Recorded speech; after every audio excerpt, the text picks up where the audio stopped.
applications at the times listed or soon thereafter as they may be reached. At such time, all interested parties will be given an opportunity to be heard. Application number 720-25, Daniel Jose Baquet. Permission to use dwelling for two-family, family use only pursuant to Islip Town Code, Section 68-419.1. Residence AA District, west side of Anthony Lane, 102.87 feet south of Maria Court, Holbrook. Hello, how are Please you? give us your name and address. Daniel Baquet, 2 Anthony Lane in Holbrook. Feel free to pick up the microphone. Oh, All right, you here on the two-family, family use? yes, sir. Okay. Any questions from the board? No question. Planning, any comments? No comment. Is there anyone else that'd like to be heard in this matter? All right, the paperwork is in the file. Thank you for that. Take a motion, please. Make a motion to approve the application for a period of 3 years. All in favor? Aye. Application's granted. Thank you. Thank you, guys.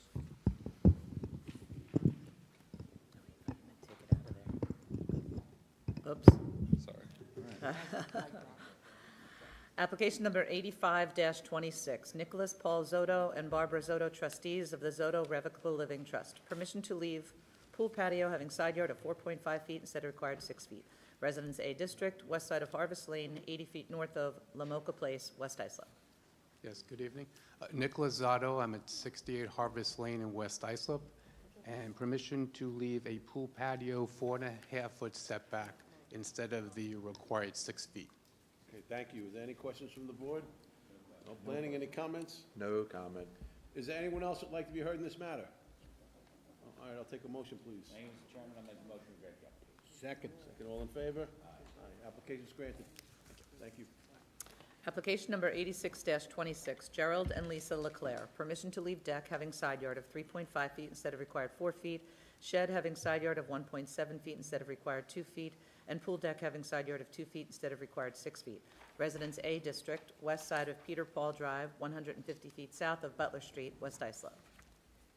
Hey, good evening. My name is Gerald Leclerc, 704 Peter Paul Drive in West Islip. Okay, and you're here on the deck, the shed, and then the pool deck? Yes, sir. Okay. Any questions from the board at this time? No questions. No questions. Planning, any comments? No comment. Is there anyone else that'd like to be heard in this application? Okay, I'll take a motion, please. Yes, Mr. Chairman, I make a motion to approve the application. Can I get a second, please? All in favor? Application's granted. Thank you. Thank you very much. Application number 87-26, Robert and Stacy Moore. Permission to erect one-story addition 17.1 by 20, leaving side yard of 11.7 feet instead of required 14 feet, and floor area ratio of 25.75% instead of permitted 25%. Residence A and B District, east side of Union Avenue, 560.6 feet north of Maple Street, Islip. Hello, Stacy Moore, 181 Union Avenue, Islip. You should speak into the microphone, okay? Stacy Moore, 181 Union Avenue, Islip. Thank you. And you're here on the one-story addition with an FAR of 25.75? Yes. All right. Any comments from the board? Any questions from the board? No comments. Planning, any comments? No comment. Is there anyone else that'd like to be heard in this matter? I'll take a motion, please. I make a motion, Mr. Chairman, to grant the application. Can I get a second, please? Second. All in favor? Application's granted. Thank you. Thank you.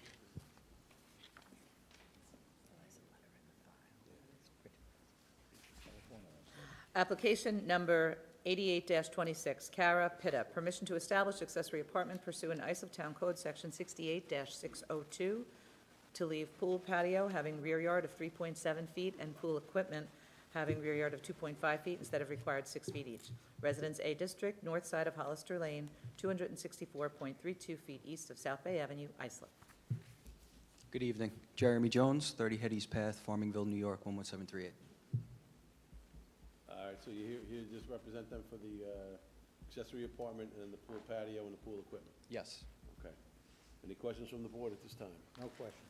Planning, any comments? No comment. Is there anyone else that'd like to be heard in this matter? All right, I'll take a motion, please. Mr. Chairman, I make a motion to approve the application. Second. All in favor? Aye. All right, application's granted. Thank you. Application number 89-26, Darrell Brooks. Permission to leave one-story addition 10.6 by 12.6, having side yard of 10.5 feet, and egress window having side yard of 6.6 feet instead of required 14 feet each.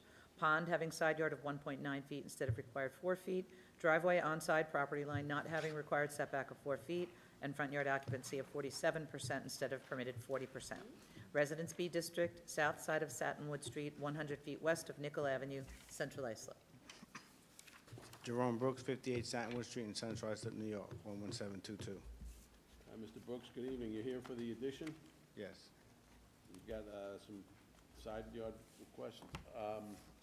We do have a letter, I'm sorry? Got front yard occupancy, too. Yes, front yard occupancy, which we'll hear from Mr. McCabe in a minute.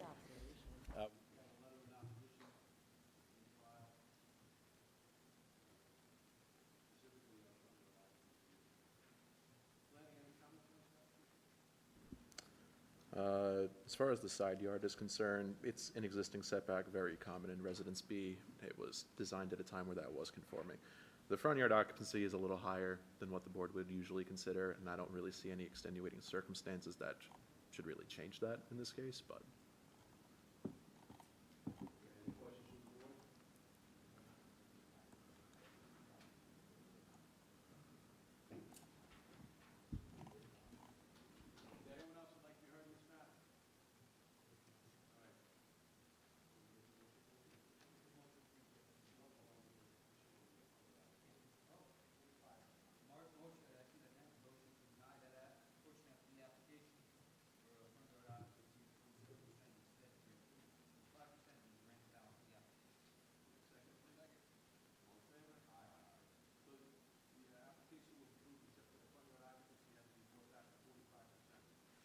Okay. Okay, yep. Thank you. Application number 90-26, Mark and Alexa Giersbach Weinermeyer.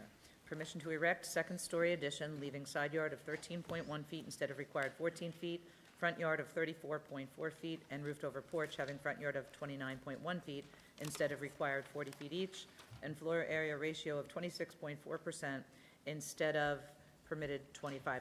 Residence A District, south side of Burrard Boulevard, 416.86 feet east of Montauk Highway, Oakdale. Good evening. Mark Wannemeyer, 11 Burrard Boulevard, Oakdale, New York. Okay, thank you. And you're here on the second-story addition, also front yard, and then FAR.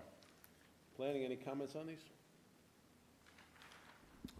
The front yard setback is effectively existing except for the roofed-over porch part, which we historically, meaning we as planning, don't particularly mind people having porches that encroach into the front yard. It's usually an improvement on the aesthetics of the neighborhood. And the balance of the application? No issue. Okay. Is there anyone else that'd like to be heard in this matter? No? All right, I'll take a motion, please. Second. Second, all in favor? Aye. Application's granted. Thank you. Thank you. Have a good night.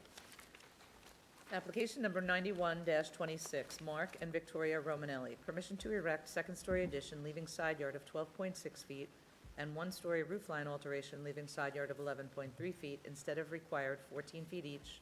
Total side yards of 23.9 feet instead of required 28 feet, and floor area ratio of 29.9% instead of, it says permitted 30%, but that's a typo. It was supposed to be, say, instead of permitted 25%. Residence B District, north side of Jefferson Avenue, 180 feet west of Alden Avenue, West Islip. Good evening, Mark Romanelli, 1409 Jefferson Avenue, West Islip, 11795. Lawrence Romanelli, architect of record for the Baldwin, New York. Thank you, sir. All right, we're looking at it's a second-story addition, one-story roofline alteration, side yards, and FAR. Planning, any comments on this? Again, these seem like the existing setbacks and are relatively normal for Residence B neighborhood. Okay. Is there anyone else that'd like to be heard in this matter? No? All right, I'll take a motion, please. Thank you, Mr. Chairman. I'll make a motion to approve the application. As amended? As amended. All right, second. All in favor? Aye. Aye. Thank you. Thank you. Thank you. Have a good evening. You too. Application number 92-26, Chelsea Rodland and Thomas Rodland Living Trust. Permission to erect roofed-over porch, leaving front yard on a through lot of 22.8 feet instead of required 30 feet. To leave shed having front yard of 6.8 feet instead of required 25 feet. And fence on front property line not having required setback of 5 feet from pavement edge. Residence A District, north side of Benjamin Street, 200 feet south of Alexander Avenue, through lot to Oliver Street, Holbrook. Thomas Rodland, 187 Benjamin Street, Holbrook, New York. Okay, we got a unique situation here with the through lot, right? Yeah. Planning, you want to comment on this? Yeah, all of these setbacks are a factor here. You can see in the back, they have a dead-end street that backs up to their property here. It's sort of a weird angle, so every single one of these setbacks are because of that through lot, not because of the primary front, and given that, I don't think any of them are actually problematic. Okay. Any questions from the board? No? Anybody else like to be heard in this matter? All right, I'll take a motion, please. Should we note on the motion? Yeah, I'll the- note, The unique, all right, Uniqueness of the through lot is the basis of my motion to approve the application. thank you. Can I get a second, please? Second. All in favor? Aye. Application is granted. Thank you. Thank you.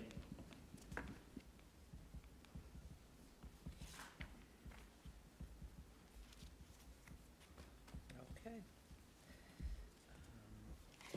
Application number 93-26, Simona Jones and Carmela Jones Zoe. Permission to leave shed having side yard of 1.7 feet instead of required 2 feet, and driveway on-side property line not having required setback of 4 feet, and front yard occupancy of 66.11% instead of permitted 40%. Wait for it. Residence A District, west side of Carlton Avenue, 546 feet north of Fisher Avenue, Islip Terrace. Hello, I am Simona Jones. I'm Carmela Jones Zoe. 28 Carlton Avenue is my address, and 26 Carlton is my address. My primary address is 28 Carlton. She's 26 I'm Carlton. 26 Carlton Avenue. Yes. Yes.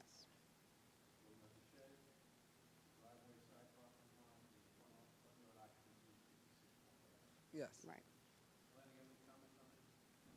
So really, the only one that stands out here is the front yard occupancy. Now, they do have a fairly narrow lot on Carlton Avenue. Carlton Avenue is a busy road, so I can understand going beyond what would normally be considered. 66% is definitely a lot. They have sort of a turnoff here, and they also have the driveway extends back to a detached garage, so they have a lot of space for parking, even considering the narrowness of the lot. I think 66 is a bit more than we should do, but certainly more than the normal.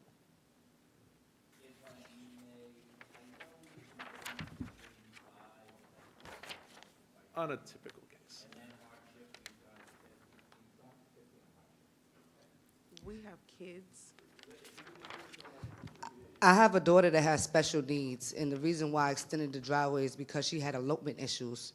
So she would run out into Carlton thinking that she was going to a park down the street, and I had this several complaints in the neighborhood about this. So that's the reason why I extended the driveway to keep her in. I didn't go as far as getting a fence, but I have all the things to keep her safe inside of the house. And it doesn't make it any better because now my sister moves next door, so she's maneuvering both houses. It got worse. She's running. She's towards the going tire through the shop. back now to go out. Yeah. Right.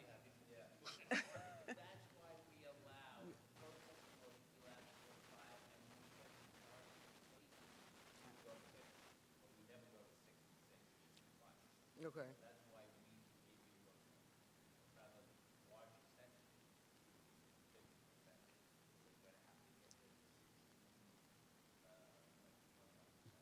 Do you know exactly where? Oh, I'm sorry. Oh, it's a, okay.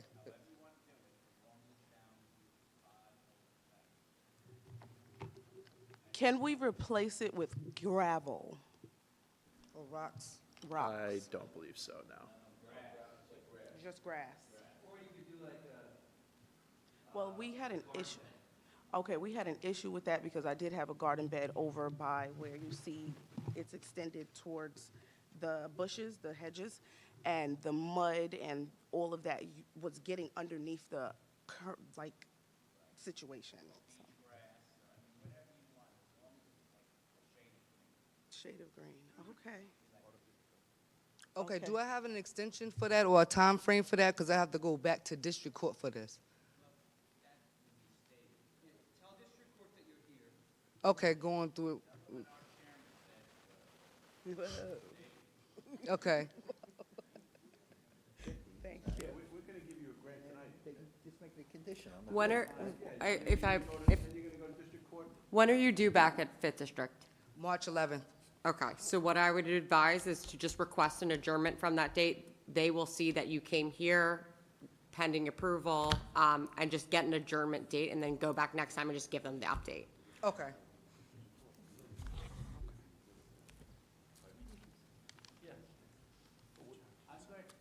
Jordan? Yes. We should just approve it tonight, and then they're gonna get the condition at district court for the time it's on the front. Normally, it depends whatever they negotiate. But we don't need to give them timing. No, but if she's seeking more time, She's seeking more time in district court. but yeah, we're there gonna should be give no her issue with 50 granting an tonight. adjournment. Yeah.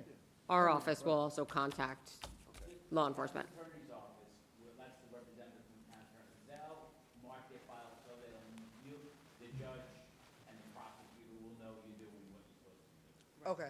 You get an adjournment then. And you call them. So I come back to court through here? No. Oh.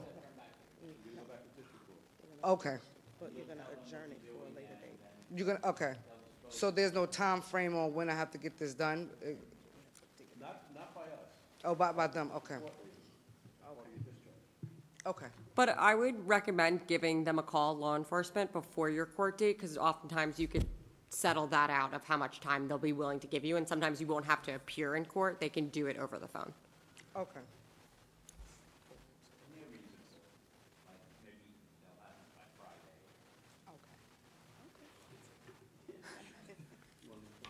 Appreciate it. Thank you.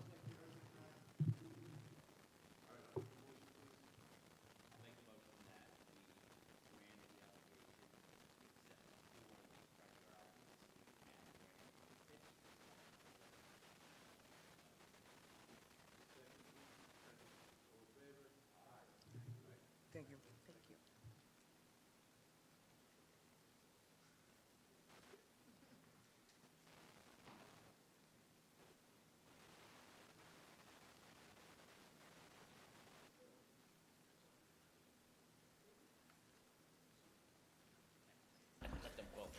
Application number 94-26, Jason Bonito. Permission to leave above-ground pool having rear yard of 6 feet and deck having rear yard of 3.5 feet instead of required 10 feet each, and roofed-over entrance having rear yard of 12 feet instead of required 25 feet. Residence B District, northeast corner of Adams Avenue and Spruce Street, Brentwood. Yes, good evening, Jason Benito, 19 Adams Avenue, Brentwood, New York, 11717. Okay, good evening, sir. You're here on the above-ground pool? Correct. And the pool deck Yes. and roofed-over entrance. Planning, what do you have for us? All right, so start with the roof over entrance, which I would just note, they have, they're on the shallow side of this corner lot, so their house exists at, I think it's 15, just a little more than 15 feet. It's a small roofed over entrance. It's not really that big of a deal.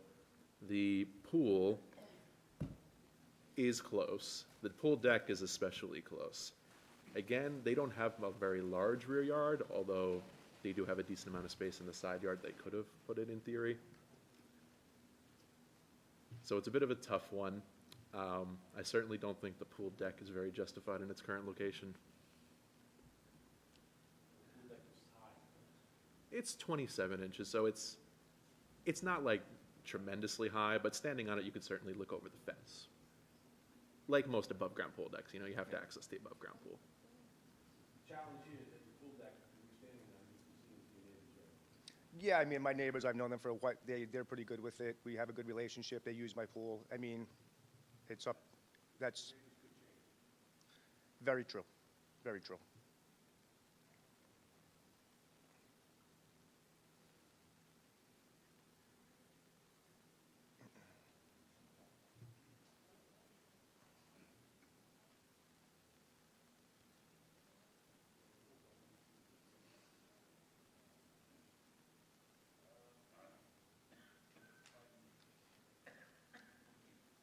My concern is that when you have a great pool deck and it's right close to the fence,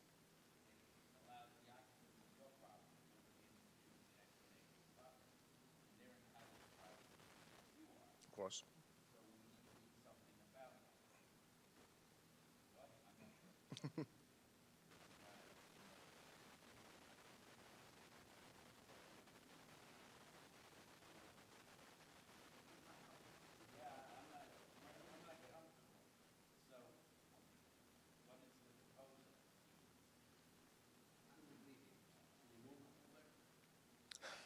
I could move it, but it's still gonna be the same height, because the pool, it's like I can't put the deck too low by the pool. I don't know what to do about that.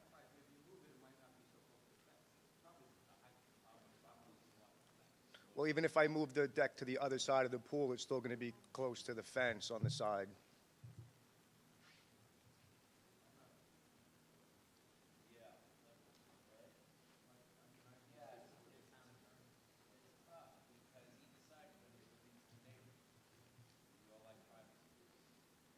I totally understand that. I agree 100%. Yeah. I appreciate that. I mean, my neighbor's been there for over 20, I mean, again, it could change, highly doubtful, but I don't know if they're gonna move. I appreciate that. Okay, great. Beautiful. He's smiling. Hey, you know what? I appreciate that.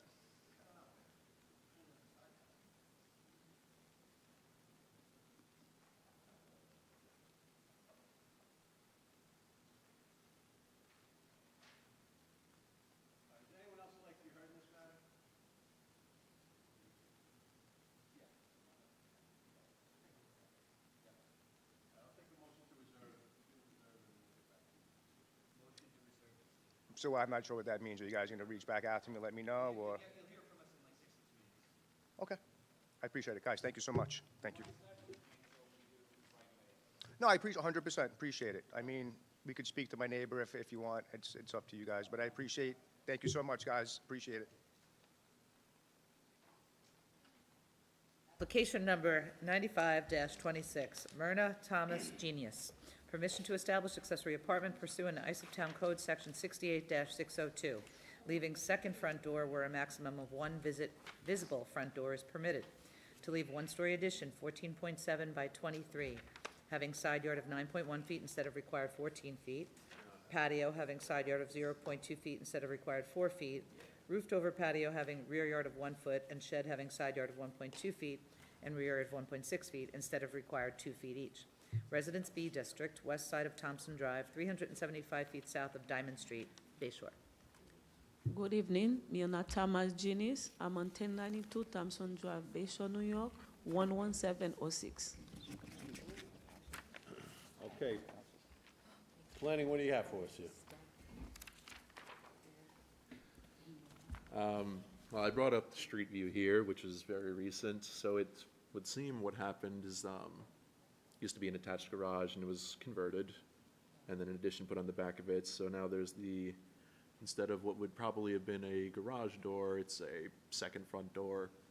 It's not recessed or anything. They're both pretty clearly visible.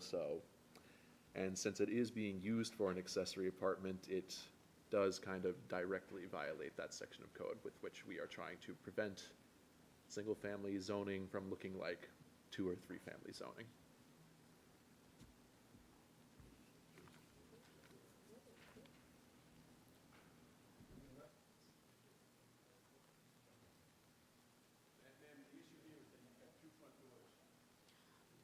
I bought the house like that.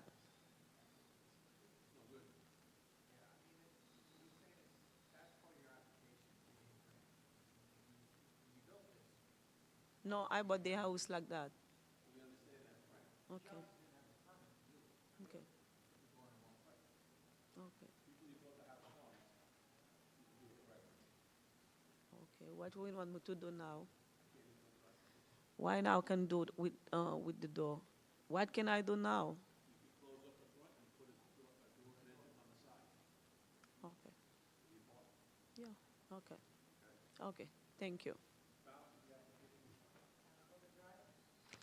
The driveway, I think we let you know in our office that the driveway was denied by engineering because it's very narrow, so you'll have to widen that driveway. Yes. Okay. And try to get engineering's approval of it. They're indicating that it's too short of a distance to get 2 cars between the street and your house. So you will have to widen it and get engineering's approval. Okay, thank you. Is there anyone else who'd like to be heard in this matter? We're not done yet, man. All right, so I'll take a motion. Who's Bayshore? Bayshore? Go on, listen. No. You're gonna deny the second front door and make it the driveway subject to engineering approval. Motion to deny the second front door and to make the driveway subject to engineering, town of Ice engineering approval and to grant the balance of the application. Second. All in favor? Aye. Okay, All right? thank you. Thank you, man.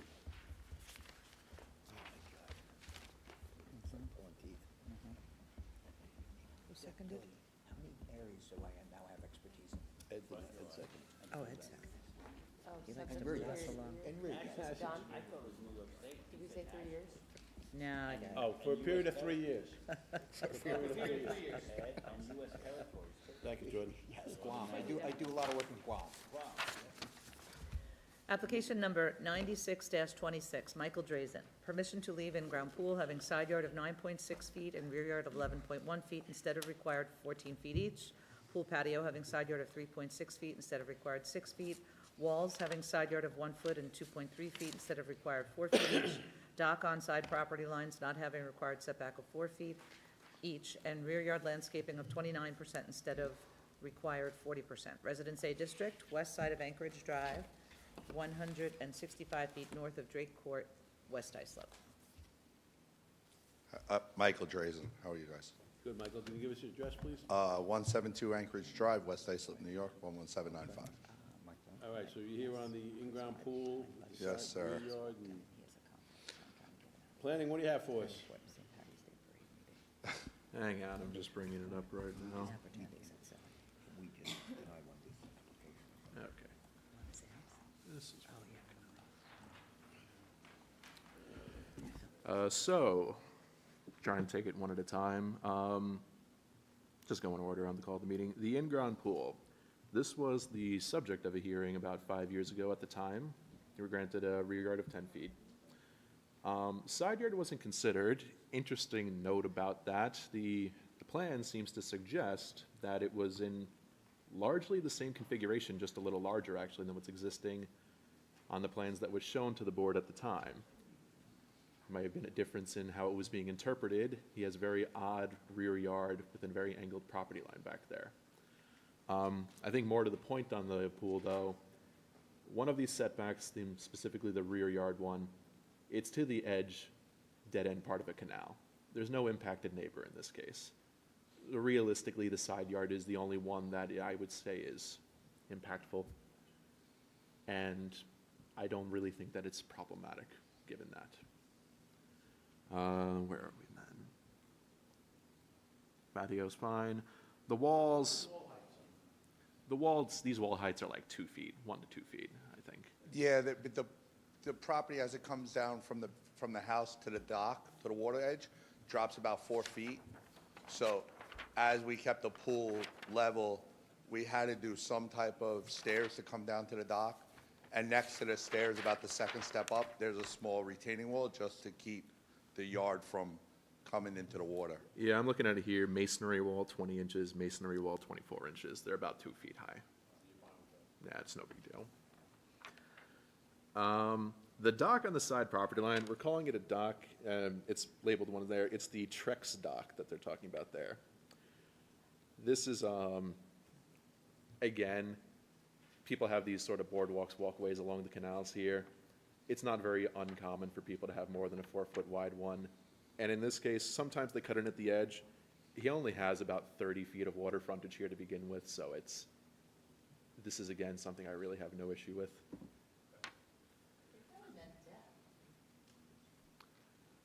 I mean, it's listed as a dock on the survey. I would call it a walkway or a deck, but yeah, because the actual dock here, the one that's kind of straddling the property line, has already been addressed in the past.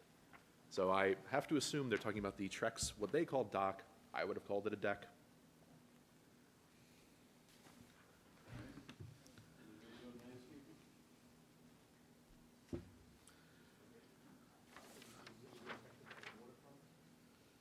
He's got a very narrow, shallow sort of rear yard because of this angled property line. Board does usually prefer a slightly larger amount of landscaping. I've often been of the opinion that these properties along the canals, they are prone to flooding and stuff like that. I can understand people wanting more hard surfaces right along the waterfront there, because, you know, you have the salt water come up and intrude on your grass and it's gonna die anyway. We have, yes. My front yard takes 2 hours to cut with a push mower. That's any consolation. Yeah, I push it myself every Sunday, 2 hours.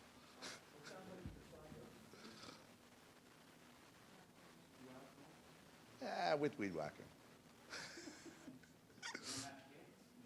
He's in college and it's not worth the arguments. Albany. I know, it's not worth the arguments. Plus, by the time he gets up, I'm done.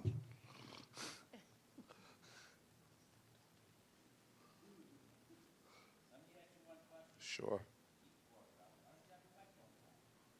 I want to. I love the exercise. Plead the Otherwise- fifth. Plead the fifth. Yeah, that's a whole nother trial next week if you keep it going. It's a good exercise.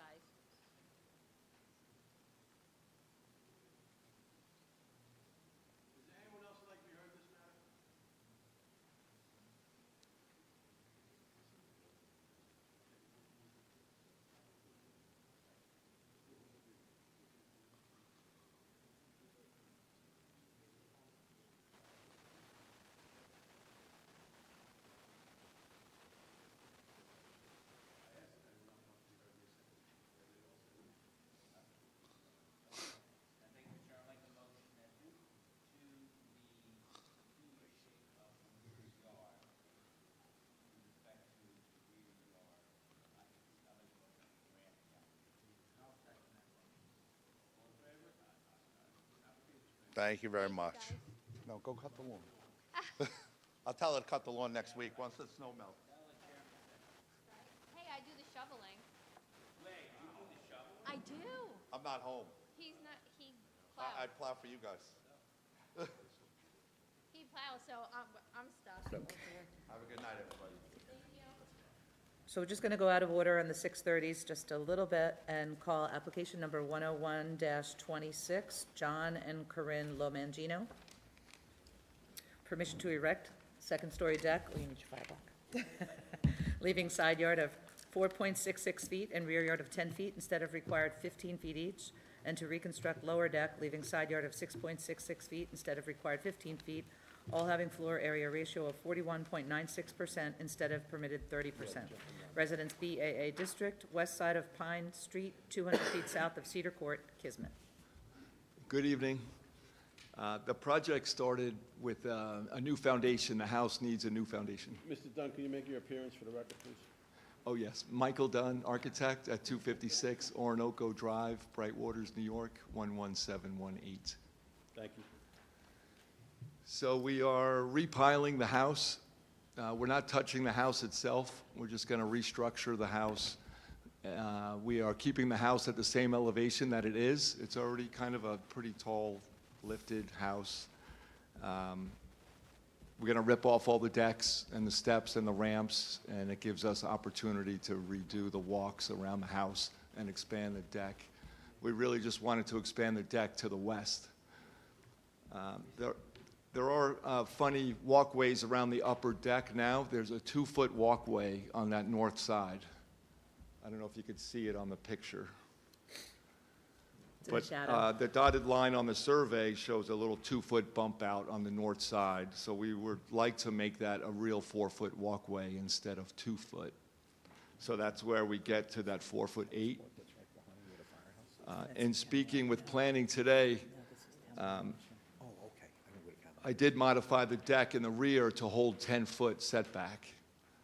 So I kept the 4-foot walk around the house, but then brought in that rear deck to hold a 10-foot side yard setback. I do have an updated site plan, if that helps visually. Yeah, that's a good idea.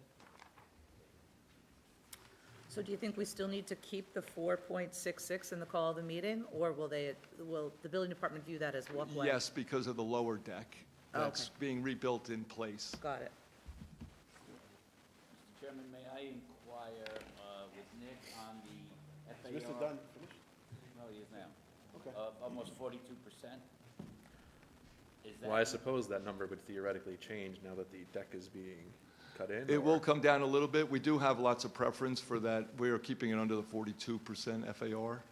We do, Why is like, is 42 a magic number? You're saying it's a keeping it under Kismet 42? magic number. It is right behind it. You said we're keeping it under the 42%, like 42 means something. Why is it a special number to you? We've had a bunch of those approved at 42, and one was just recently approved, zoning board case 634-23 at 41 Oak Street. I can actually back that up. We've had, specifically in the southern part of Kismet on these undersized lots, I think the last 5 cases in a row have all been exactly 42.1. This is all within the past 3 years or so. So now it's Kismet number. it's now nature and character of that neighborhood. Specifically southern Kismet. That all these variances will become the nature and character of the community of Rhode Island? That's correct.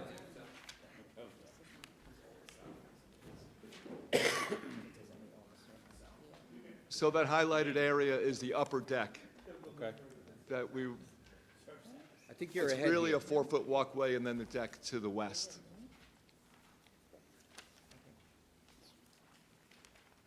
Anything else, Mr. Dunn, at this time? I know zoning had a question about the lower deck, but it will be less than 6 feet off the ground, so that won't be included in any of the FAR calcs. Okay. Planning, any comments on this? Not really much to add. Like you said, we did talk about it. Main concern was the sort of the deck extension back there. 4.6 obviously being a very, very compromised side yard. Understandable for the walkway, they want to expand that out 2 to 4.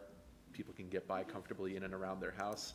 It was really just the area where they would congregate that would have been of concern. Didn't want people being so close to the neighboring property while sitting on like a lawn chair or something, which I believe they have addressed. So we're all good? Any questions from the board at this time? No question. This All is right. the revised plan right here? It is. Okay. Take a look at So, it. no, I just want to indicate it was submitted. Does Because anyone it else might would not like to have, be- it doesn't have an update date on it, does it? I could put one on there quick. I'm going to. Thank you, Can Mary. we put today? Is there anyone else that'd like to be heard in this matter?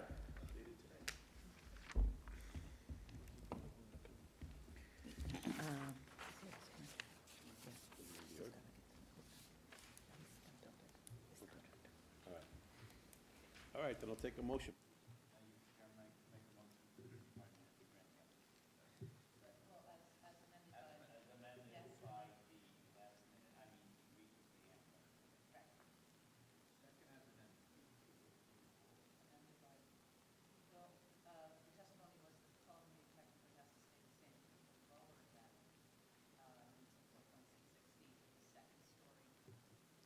The second-story deck will be cut in to maintain 10? 10. With the exception of the walkway that will get around from the side of the Right. house? Usually they give the 4-foot as a walkway, Right, but the deck, what's labeled as deck, will be 10 foot instead of 15. okay. And it'll all be under the 41.9. Yes. Okay. All right, so granted as amended, can I get a second? Second. All in favor? Aye. So it's been granted as amended. Thank you very much. Thank Have a you. good night. Okay. Back to 97. Application number 97-26, Michael and Tara Needhart and Dale and Teresa Gross. Permission to erect one-story and second-story additions, leaving side yards of 11.9 feet and 11.5 feet instead of required 14 feet each, total side yards of 23.3 feet instead of required 28 feet, and floor area ratio of 29.6% instead of permitted 25%. Residence A District, north side of Loop Drive, 354.14 feet south of Lucille Drive, Sayville. And just before you start, John, it's been called to my attention that one of the 4 applicants here, even though it's only a small interest, sits on the Islip Plumbing Board. So the disclosure affidavit neglected to state that, so if you could just disclose that for us, then we have it on the record. Okay, I'm disclosing that. Thank you. Do you want to You're welcome. name names? Who it is? So the property is owned by parents and children? 1% Dale Yes. Gross, yes. Yes. Yeah. And so the parents have 1% interest, and Dale Gross sits on the Town of Islip Plumbing Board, so. Okay, yep, They have to read the fine print when they give their clients the applications to sign. exactly. Yes, okay. John Bracco, 111 Railroad Avenue, Sayville, New York. Good evening, members of the board. John Bracco, architect, on behalf of the owners and applicants, Michael and Tara Neathart and Dale Gross. We are here before you tonight in regards to FAR and side yard setbacks for proposed additions to the existing residence. In regards to the FAR, I know the board has been amenable to FARs at 30% or under in the past. We are seeking 29.6%. In regards to the side yards, this is one of these pie-shaped properties where the lot width gets smaller as you go from the front of the property to the back. I think it is important to note that the board did approve a very similar application for a side yard relief for this property about a year and a half ago, case number 472-24, granting side yards of 10.6 and 11.2 feet for a one-story addition and a covered porch. They built the one-story addition but decided not to build the covered porch. We are now seeking 11.9 feet and 11.5 feet for the proposed additions. So this application actually provides more distance to the side yards than the one that was approved 1.5 years ago. If the board has any questions. I have nothing further to add.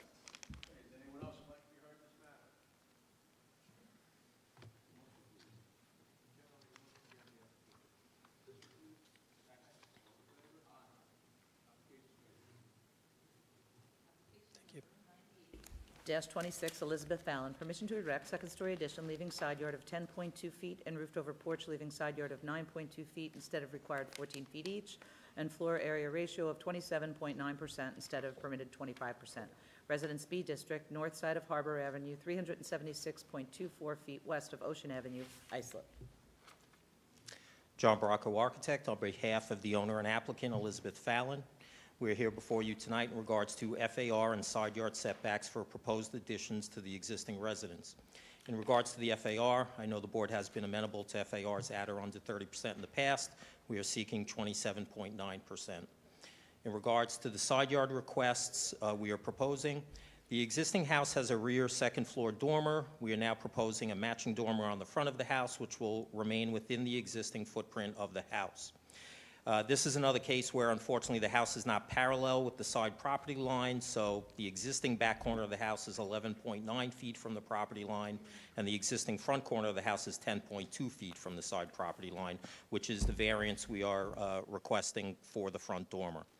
Again, because the house is not parallel with the side property line, it causes the proposed front porch to get slightly closer to the side property line at 9.2 feet. This neighborhood does appear to have many other homes, both 1- and 2-story, with 10-foot side yards or less, so we do feel the proposed additions are well within the nature and character of the neighborhood. And if the, yep. Well, this is the 9.2 is a covered porch. Okay, yeah. Well, there are other houses just like by visible view from, from aerial photos where, I have a pretty good eye for that type of stuff. Yeah. Yep. There are, well, I can't tell you to the decimal points, but I can, yeah. Well, I can, okay, yep.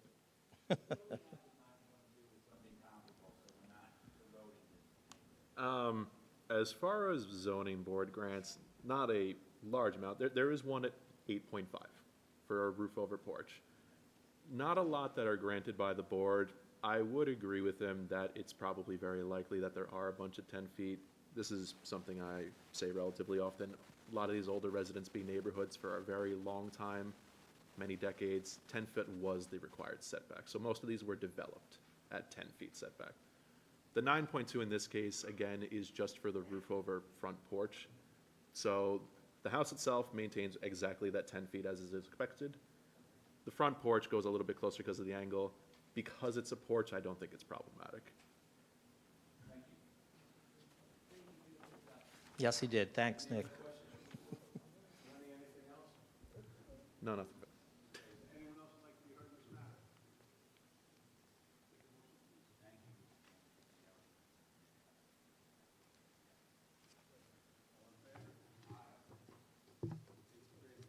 The eloquence of Thank you. planning. Application number 99-26, Carlos Morales, Rebecca Claudio Morales, and Amanda Morales Martinez. Permission to erect one-story addition, leaving side yard of 13.2 feet instead of required 14 feet, and to use dwelling for two-family, family use only pursuant to Islip Town Code Section 68-419.1. Residence B District, south side of Howells Road, 87.8 feet east of Gale Street, Bay Shore. John Bracco, architect, on behalf of the owners and applicants, Carlos and Rebecca Morales, and their daughter Amanda Morales. Rebecca and Amanda are here with us this evening, as well as Diego Martinez, who is Amanda's husband. They're right there. We are here before you this evening for a proposed addition to establish a two-family, family-use-only home. The proposed addition would be a living unit for Amanda and her husband, Diego Martinez. Diego has been deemed a permanently disabled veteran by the Department of Veteran Affairs, and we did submit paperwork that shows that. Diego served honorably in the Marine Corps from September 2013 to September 2017. The current existing part of the house would be occupied by Kathy Morales, who is Amanda's sister, as well as Kathy's 3 children. Carlos and Rebecca live in the house directly next door. Being as close as possible to her parents and sister would be a huge benefit to Amanda and Diego. The proposed side yard variance of 13.2 feet we are seeking is just 10 inches shy of the required 14 feet. Therefore, we felt it is de minimis in nature, and if the board has any questions. Okay, any questions from the board at this time? No questions. No planning, any comments? No comment. Okay. Is there anyone else that'd like to be heard in this matter? All right, I'll take a motion, please.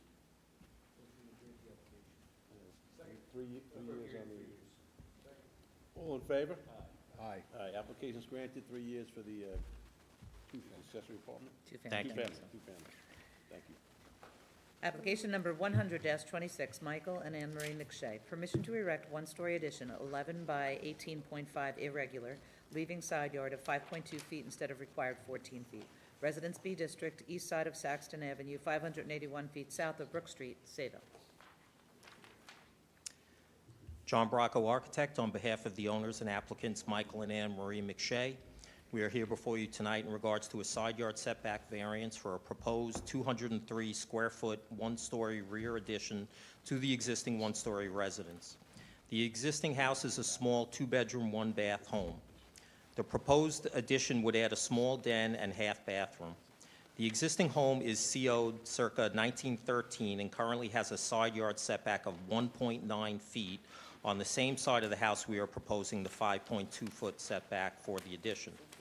Typically, I would not come in front of this board requesting such a significant variance for a proposed addition, but after studying this street and this neighborhood, we found several other homes with side yard setbacks ranging between 2.8 feet and 7.8 feet, some of them 2 stories tall. And I do have several surveys that I could submit to the board if you like. So the proposed addition is not unusual to the nature and character of this neighborhood. In regards to prior grants, I did speak with Nick from the planning department, and he did find 2 grants in this area of 7 feet from the side property line. The house is not parallel with the property line, which is not helping the situation. And lastly, we tried to shift the addition as much as possible to the south, but there is an existing detached garage, which we are trying to keep a minimum distance per code so as not to have to build the addition out of non-combustible construction. If the board has any questions.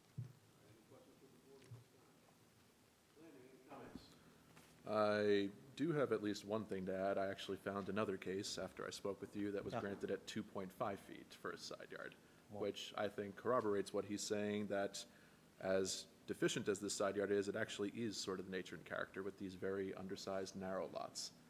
This house predates zoning.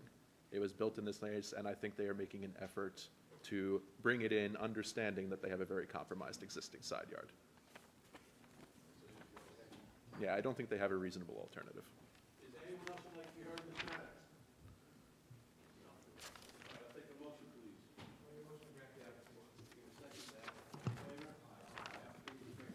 Thank you. Have a good night.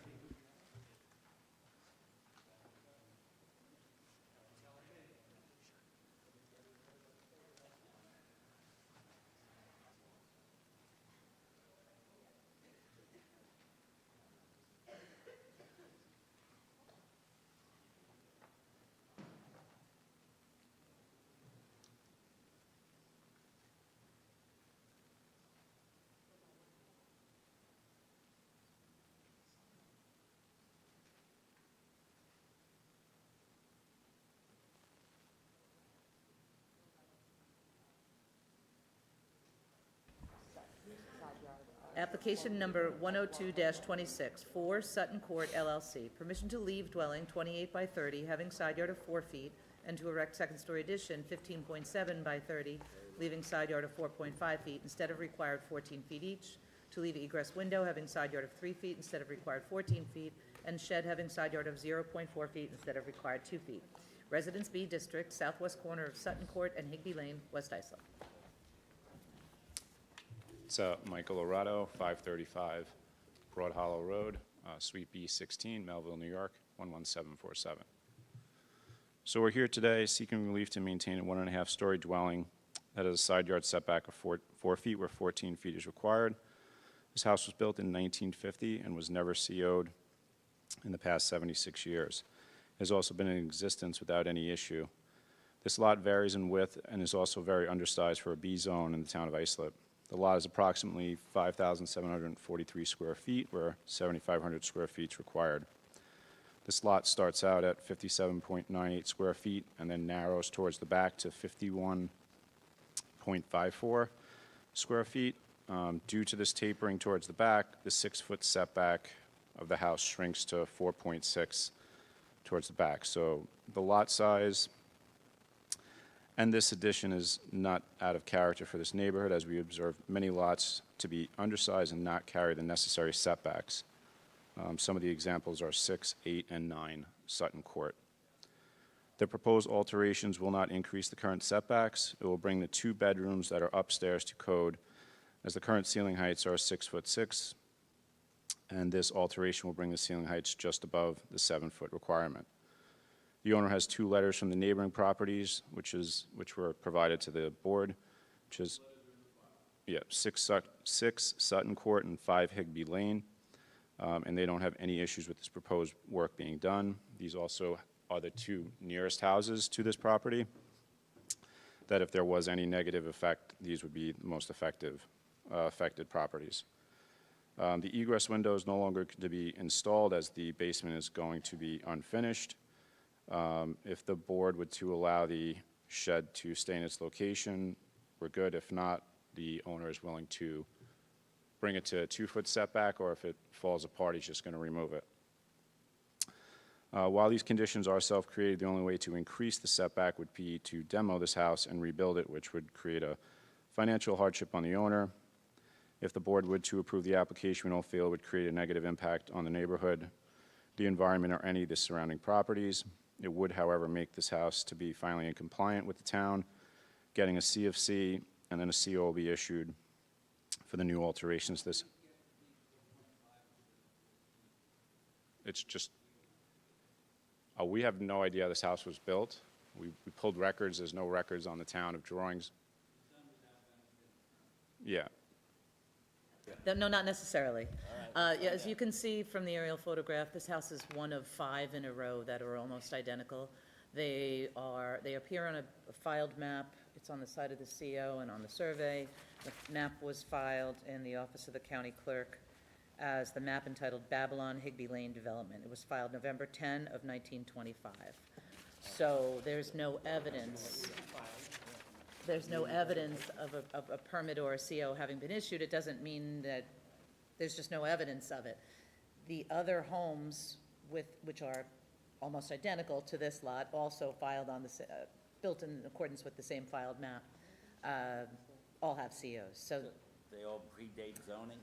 the map was filed, as I said, before 52. In 1952, the code changed. The minimum requirement in Residence B zoning was only 4 feet for a side yard. So it seems as if they attempted to comply with the 4-foot minimum side yard. So Was Fixshire on the board in 1950? Not quite yet, no, 72. The other four have COs? Yes, but they did work subsequently that would require them, there's no record of a CO ever being issued, but it doesn't mean that it was built without a permit. And it looks like it's the original size, And you doesn't it? shouldn't have to tell a bunch of lawyers that. No, Yeah. but it looks like it is the original size, yes? It does, Yeah. and that's probably part of the issue. There's never been any changes to Right. it, which might have caused a CO to be Yep. I'm good. discovered. Thank you. Thank you, Mary. But that,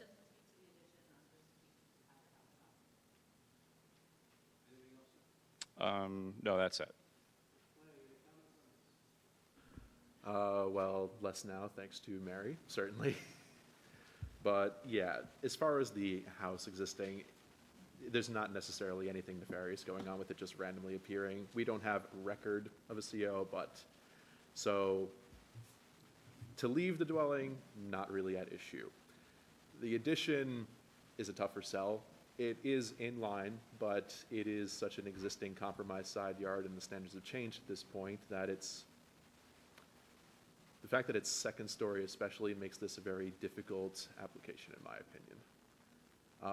Certainly, this area has a lot of compromised side yards, undersized lots, as he alluded to. I'm not aware of any board grants that have been quite this severe in the immediate area. Doesn't mean necessarily that there isn't something that exists, but I'm not aware of it. So as far as granting the permission to leave the dwelling, no issue at all. Effectively, the second story addition, I think, is the only thing in question here, because that would be new construction. So Nothing that really the approaches upstairs this. is existing, it's just, Very short side. Yeah, here's my concern, I'm following up on that. You have, if I can do it, you have a pre-existing house. Fine. But now you want to take that to 4.5 feet and add what would, it's, I don't have a problem with giving the CO all issues or granting existing. But for the addition, you gotta help me it's, already compromised, really compromised, and make it worse. it's due to the upstairs bedrooms, so that those bedrooms right now only have 6'6", so in order for us to get the CFC, they have to, the bedrooms would have to be 7 feet ceiling height, so we're only increasing that to get that proper ceiling height. We're not building, we're not building new bedrooms up there per se. There's existing bedrooms there, they just don't meet code. So that would take this house from a 4-bedroom down to a 2-bedroom. No, we're staying within the footprint. It's just a dormer. It's just a dormer up top to raise the roof line to create the ceiling height for those bedrooms. so are you raising the existing ridge height? Correct. You are, So it's going to go up, still going to be 1.5 stories. It won't be a full 2-story house. but the existing ridge height will increase. Correct, to get that ceiling height for the bedrooms. By how much? Yeah, by Well, how it's much? 6'6" now, and it's going to go to 7'1". The 7's the minimum. 7's the bare minimum. We're talking 6 inches. At least. But they have to meet code in order to. No, I'm just understanding why I we're. just want to, you know the He answered that case question, better than right? I, we do. There are 2 bedrooms there, it's going up. So you're Yeah. not It could meet code. expanding. Outward. north, south, No, it's, the ceiling height in the rooms go from 6'1" to 6'6" to 7'1". Excuse me. So it's going to be, I think the total height will be 7'9" when it's done. Let me just see the elevation.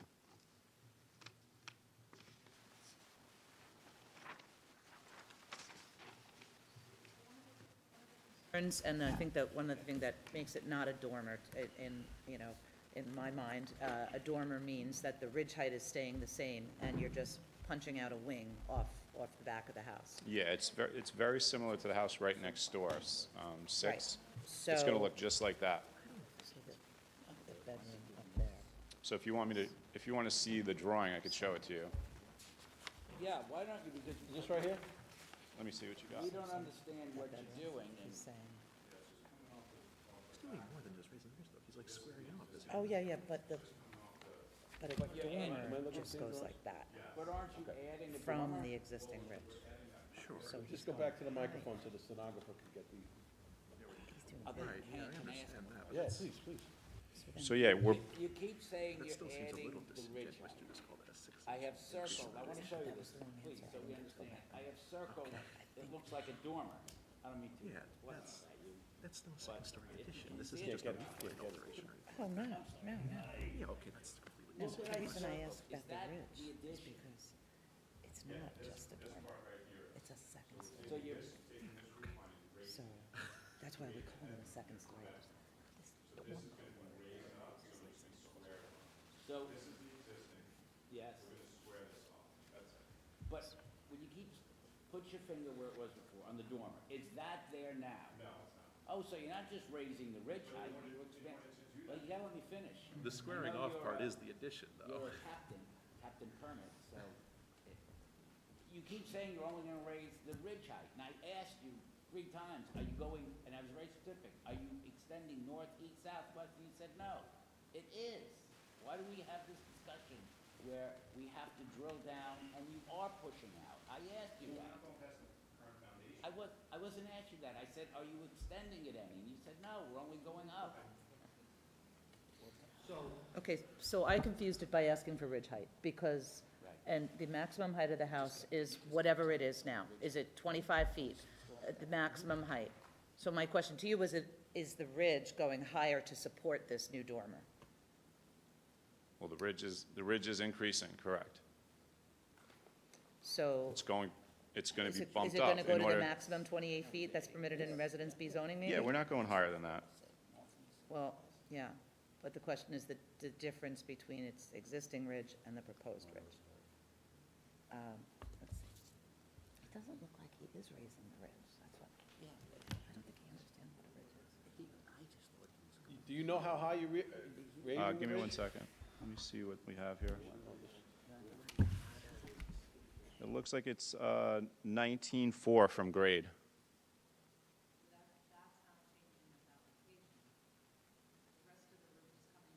To meet it, 19.4 is where it's currently at, and it's going to stay there.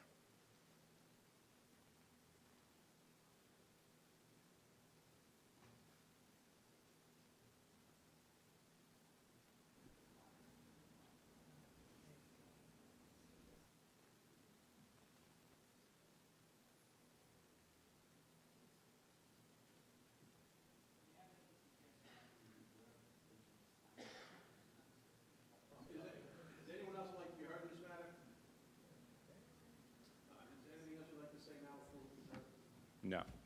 Anything else before we adjourn? I just wanted to clarify, like, you're saying the ridge is going up 6 inches short, but that's not all that's happening, correct?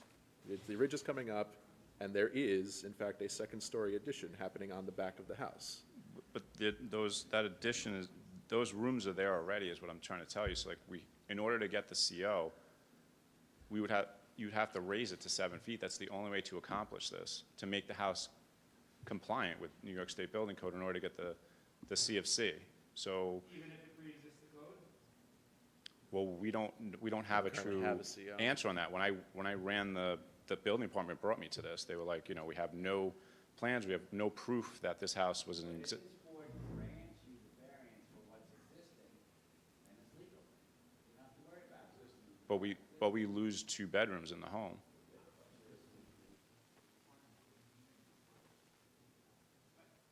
Okay, but that's really outside our legal. We grant it, and you keep saying it won't be legal. We'll make it, we have the magic wand. We'll make it. That now you lose the bedroom, that's not on us. But I mean, this is why we're here, to try to get that approval for the, and we don't,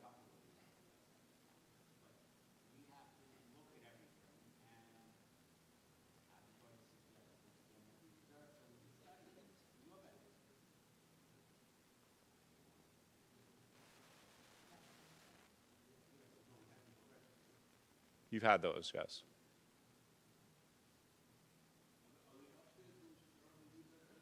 They are. We have no idea. Yeah, like right next to 6? Yes. The house is 6 Sutton.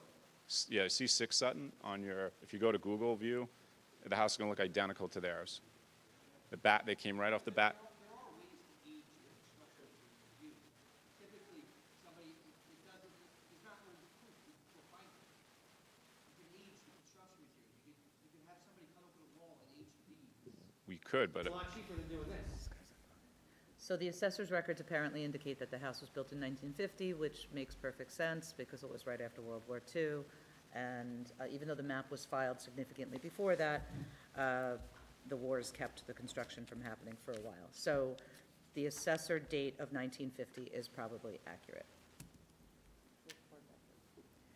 At which time a 4-foot side yard was required doesn't mean the board has to grant the second-story addition now that exacerbates that 4-foot side yard. Right, but they believe the bedrooms were there in 1950. To me, it looks like a converted attic space, but that doesn't matter. It's hard to know.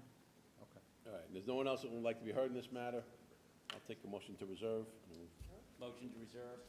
All in favor? Aye. All right, Thank reserve you. is-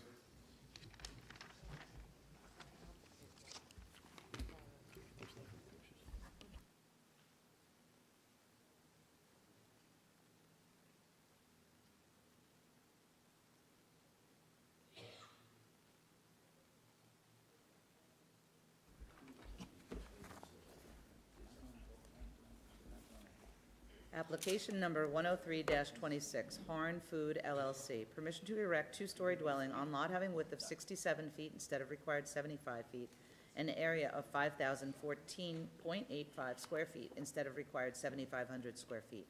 Residence B District, northeast corner of Richmond Boulevard and First Court, Ronkonkoma.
Good evening, Mr. Chairman, members of the board. My name is Louis Castellano.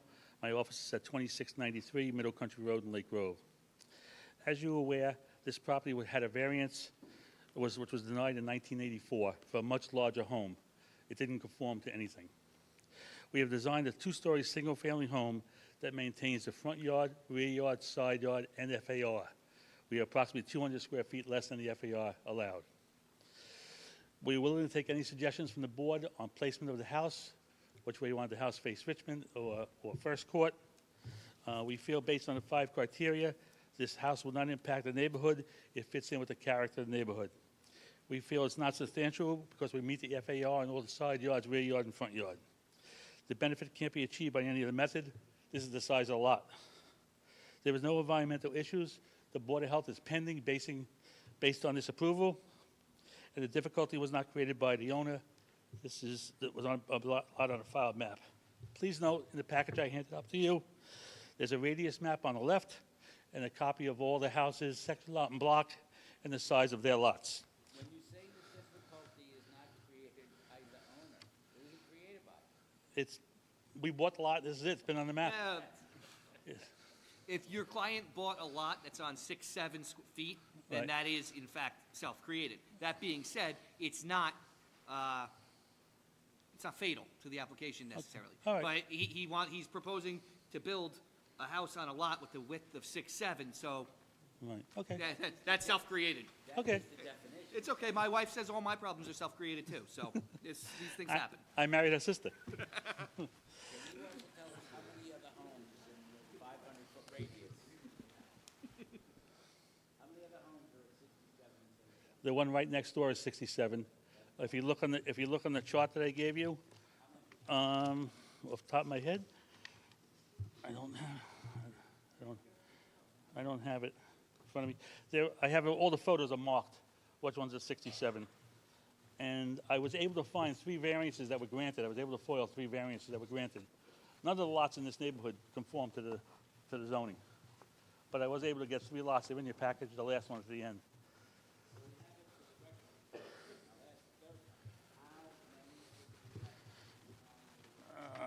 I will tell you in 1 second then.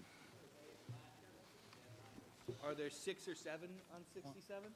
1, 2, That's an old expression, to be 60.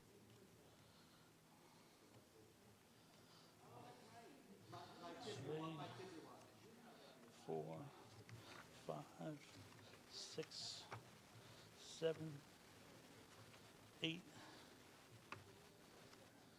9. There's 1 50-foot lot and 9 67-foot lots. 67 by 80s and 7 by 80s and 67 by 90s.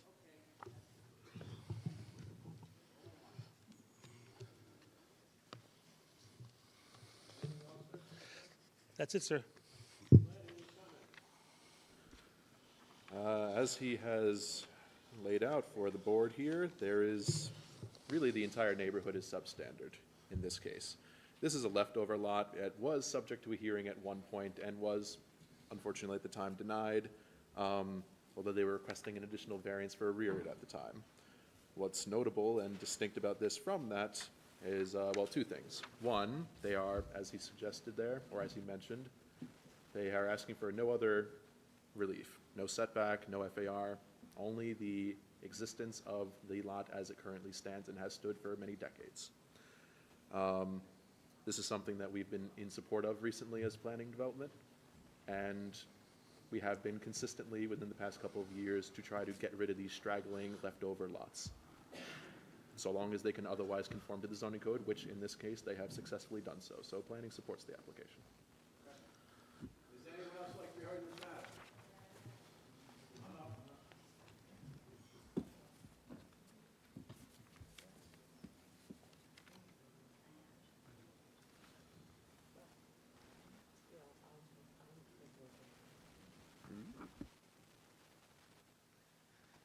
Good evening. Nancy Dallaire, D-A-L-L-A-I-R-E. 15 First Court in Ronkonkoma, one of the substandard homes. But I am thankful to be notified about this meeting. But I do want to voice my objection. I'm against reduction in any requirements. I don't know when the homes were built, the 9 homes that are on 67 by 90, but my house is 1950s. But I am dismayed, too, that I have to come here and defend the requirements that were put into place, regulations for our protection. But we're here to fight for those regulations. Sorry. So I just plead to the board to keep the standards of our properties. This is too small. It's 8 feet. He wants to cut back. It's too much. I'm 2 houses over. That's me. And here's Bridget, who's right next door. And we're both on 75 by 80. Bridget Hupfer, 7 First Court, Ronkonkoma, New York. first name too, last, H-U-P-F as in Frank, E-R. You're welcome. I have most of the houses on the block. There weren't many when I moved in 50-odd years ago. And it first started with them building the houses across the street. And they're both on, well, they're three. They're all on, they were on either 75 by 80 or higher. That piece of property is the smallest piece in the whole 4 blocks. So, I mean, and where is the cesspool going to be? Your front. I'm sorry. I was I had asked him where the cesspool was going to be because mine's in the front, and I would prefer it not to be in the front with mine. I understand that, but I wanted to know where it was. There are quite a few huge trees that are leaning up against my fence, and I hope they're careful if you allow this to happen, which I don't. I hope that you don't. But my piece is on 75 by 80. Nancy's is on 75 by 80. The one next to Nancy, you know what the address is? There are quite a few that are all 75 by 80. There is nothing on anything smaller than that. So I would please consider or reconsider approving it, because I had serious thoughts of buying that property, but I couldn't get in touch with anybody. So, thank you.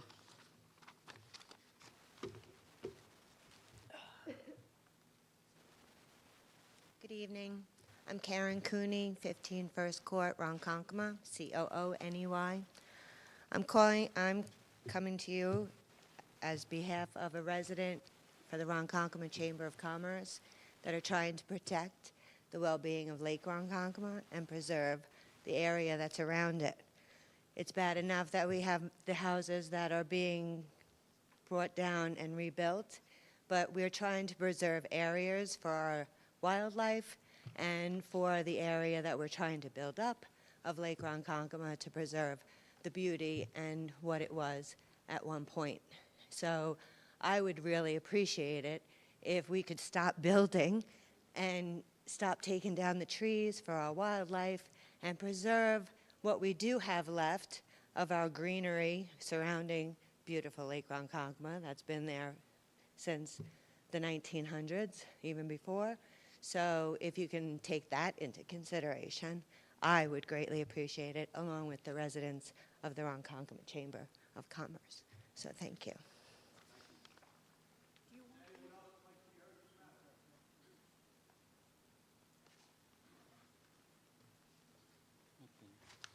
There is 150 by 100 lot within a 200-foot radius. The one on 26 Blythe was 60 by 95. That was granted a variance. The property right next door, which is built, is on a 67 by same size lot. Yes. Yes. And it's a 50-footer and a 60-footer also in out of that package. No, it's the last lot that's there. And the house right next door is on the same size lot. There is one at 426 Richmond Boulevard, which is 67 by 75. There's one at 430 Richmond Boulevard, which is 60 by 67. There's one on 434 Richmond Boulevard, which is 80 by 67. There's one on 438 Richmond Boulevard, which is 80 by 67.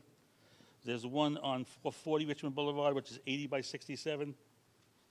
There's one on 454 Richmond Boulevard, which is 60 by 67.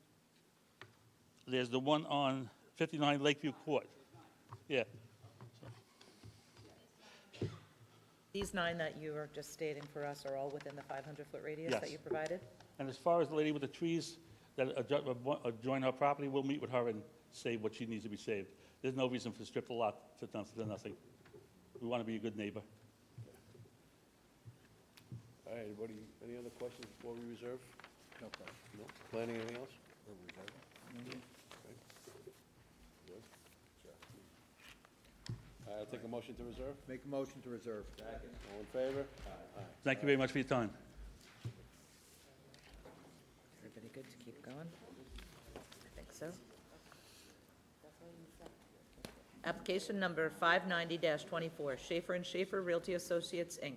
Permission to erect one-story additions resulting in floor area ratio of 40.5% instead of permitted 35%, to relocate 7 silos and erect 3 silos to rear of existing building, leaving height of 40 feet instead of permitted 18 feet each, seeking relaxation of condition as imposed as part of ZBA number 316-99, and to install sound barrier fence having height of 16 feet instead of permitted 6 feet. Industrial 1 District, west side of Alexander Court, 156.76 feet north of Alexander Boulevard, Ronkonkoma.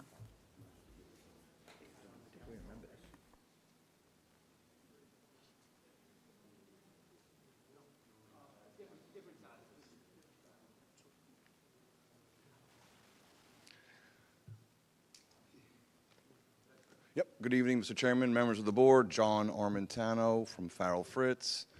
I'm also here with Bill Hennessy, the architect, and Nick Roselli from Sound Sense, and Peter Trapp, the president of Abel and Schaefer, as well as Jorge Rodriguez, the operation manager.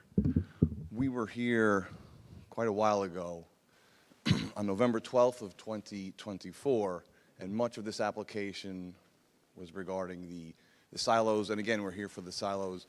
This matter was reopened because of the sound study that was completed requires a mitigating sound attenuating wall or fence of 15 feet. So that's the essence of our application.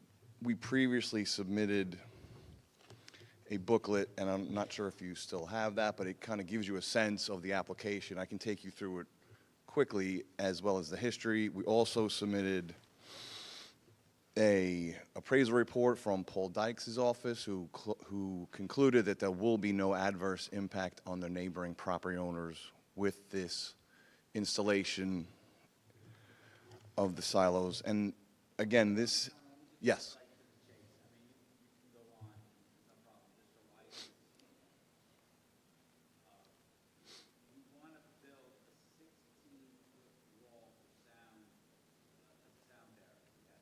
That is correct. That is the mitigating wall.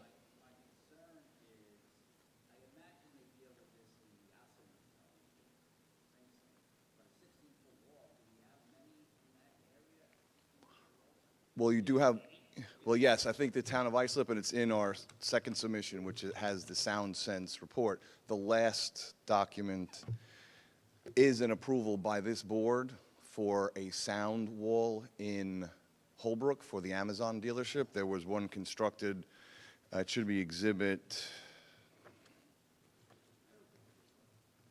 yes. It's exhibit 10 of the Sound Sense packet, and that was granted by this board back in 2023. So there is precedent for this type of mitigating factor. And the wall, we also took photographs of that wall that you can observe. I mean, no, it's not at all. Not a border, no, this is not a border wall. I appreciate it under the circumstances. Ours is of a different type of construction, and I have our expert here who has brought samples so you can understand what this is, and I can have him speak, you know. If you hand those up, you don't get them back. That's fine. They're samples if you want to keep them in the files. The other side of the wall is, well, there's a 20-foot buffer. No, there are residences on the other side, just as they were in the Amazon, and that is.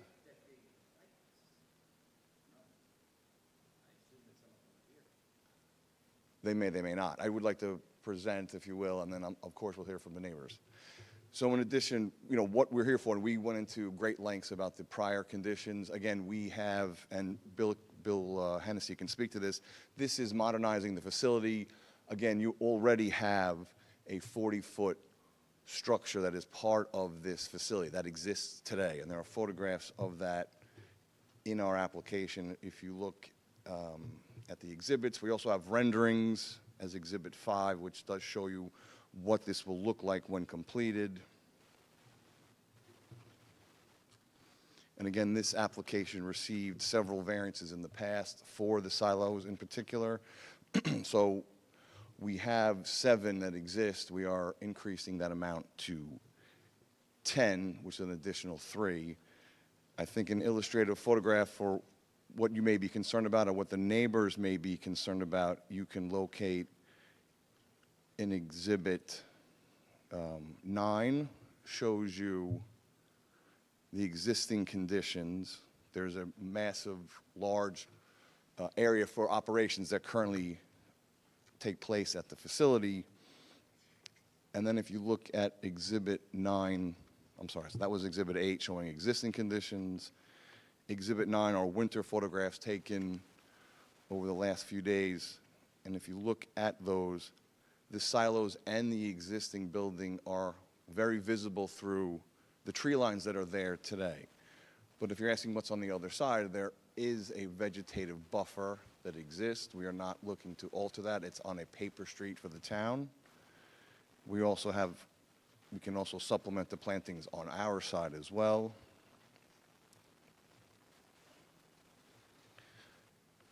To get an understanding of what this would look like, we've gone and had a 3D rendering that is Exhibit 5. It's showing to scale what the proposal would look like with the wall in the foreground, as well as, this is not architecturally painted, right, but it's to give you a scale of what would be involved and where the location would be of the wall.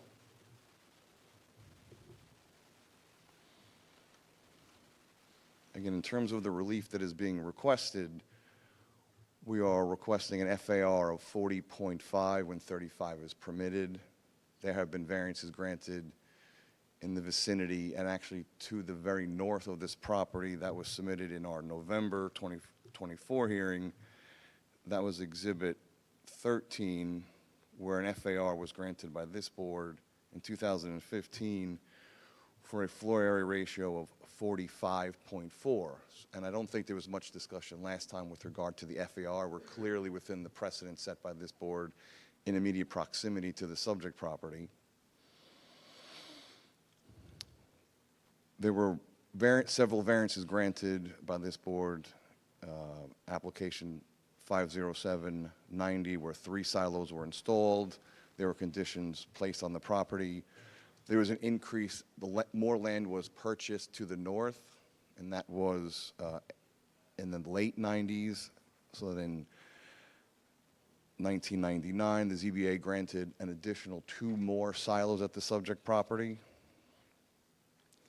And then in 2008, ZBA application 100-2008, there was also additions added to the subject property. We spoke at length about hours of operation. We're willing to enter into conditions for that. I do have our sound expert. I think it might be helpful if Bill Hennessy spoke to you with regard to the layout and the architecture briefly, because I know we've been here before, and obviously the record would be reflected as to that prior hearing, as this is a reopening. And then I can have our sound expert speak to the issues with regard to the sound mitigation based on their studies of what is being proposed. And the mitigation proposed is the 15-foot wall, which is on a foot elevation, so it's a 16-foot wall. Those have been granted in the past, but their analysis indicates that this mitigating factor will place the property so that it will not, the operations at the site will not exceed the noise code of the town of Islip. So unless you have any technical questions for me, I'd like to have Bill explain the layout of the property to refresh your memories, and then obviously we can have the sound expert speak, and then we can discuss. with the public as well. Thank you.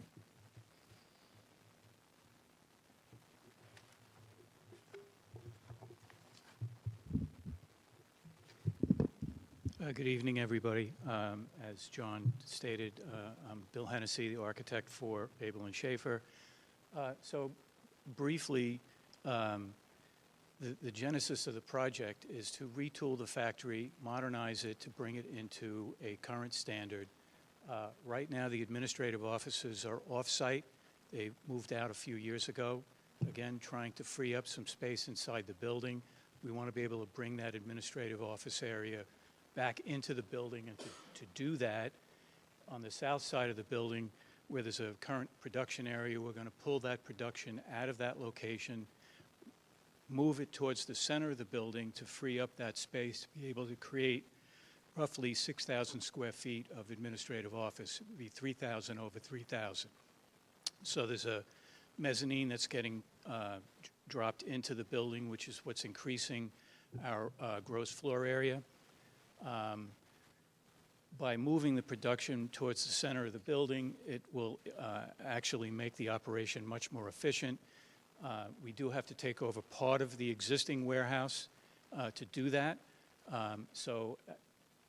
Included in our proposal is a 13,000 square foot addition to the north at the top of the screen, where the sort of green space is and the trucks are shown, essentially to, again, modernize the shipping and receiving area, increase some warehouse and distribution capacity, and allow us to be able to consolidate and make a much more efficient manufacturing and distribution operation for them. Because right now, they're basically running from one end of the building to the other, and it's really not the most efficient way for them to operate. They make bread products for the hotel industry. I'm the architect of record for the project. I mean, if you'd like more information, the owner is here. He could talk about what they actually do.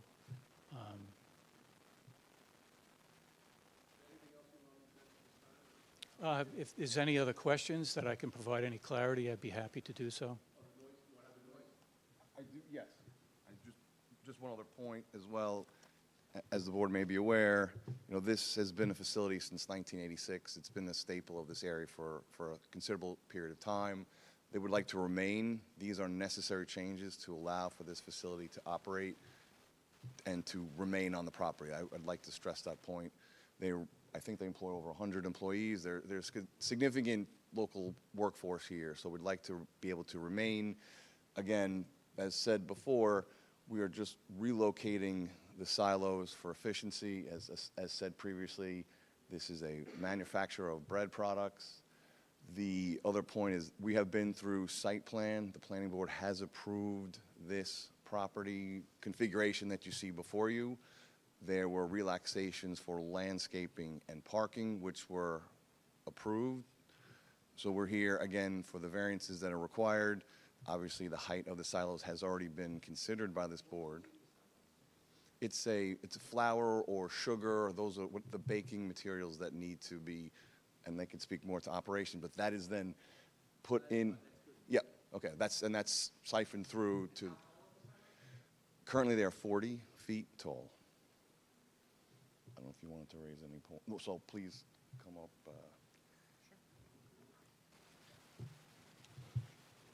Everybody, I'm Nick Roselli from SoundSense. I'm the acoustic consultant for this project. Roselli. We have samples of the material that we'll be using for the barrier.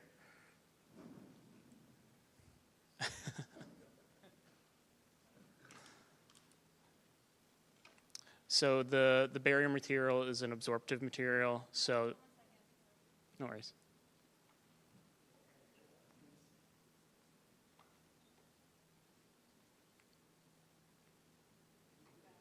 No worries. It's an absorptive material, so it not only blocks sound, but it also absorbs sound. Does the same kind of thing that like an acoustic panel in a music studio might do, and also the same as like those barriers on the highway, scientifically. Yeah, I'm here to answer any questions that you guys might have about the treatment, the location of it, any questions at all about that. We are proposing the location that's in our report, as that's the location that is, I believe it, how long is it again? It's noted in the report, 355 linear feet. Correct. Yes, it is essentially, you essentially hang that on a chain link fence.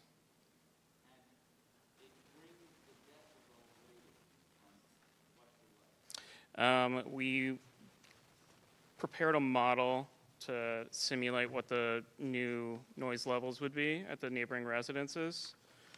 And that is on page 8 of our report. So we did an analysis at all of the residences to the west of the site, 7 of them specifically. And we're projecting that that material will reduce the noise level by 14 to 20 decibels. Go ahead. Excuse me. So we're projecting noise levels of ranging from 69 decibels to 81 decibels. And we're excuse me, at the range of residences without this treatment, that's what we're projecting. Correct. This would be based on noise levels from the new layout of the project.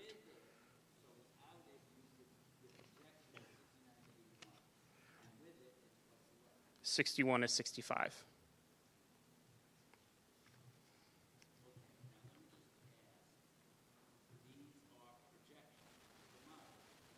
Correct.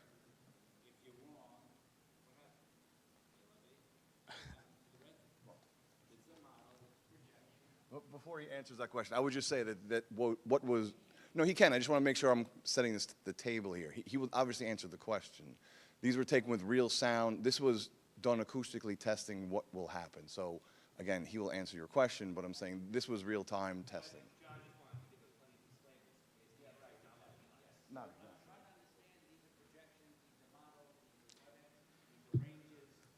Yeah.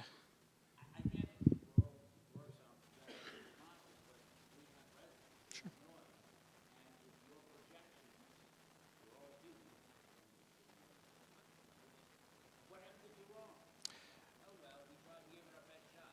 I mean, there's a million things that can happen after that point, right? We could.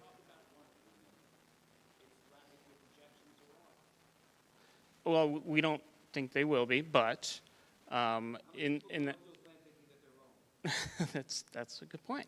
But if they were wrong, we would want to do another analysis to figure out what additional treatment would be required.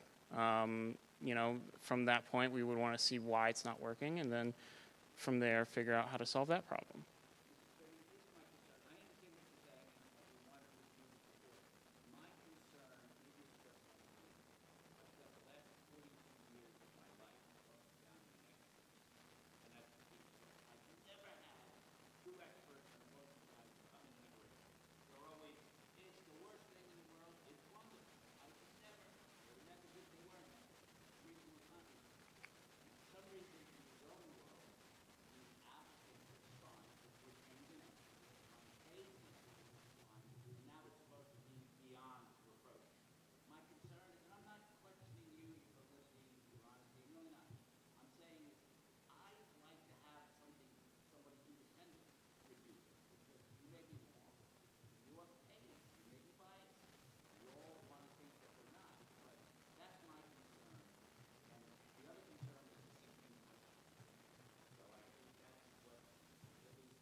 I understand. No, I get you, yeah. Yes. In that case, yeah.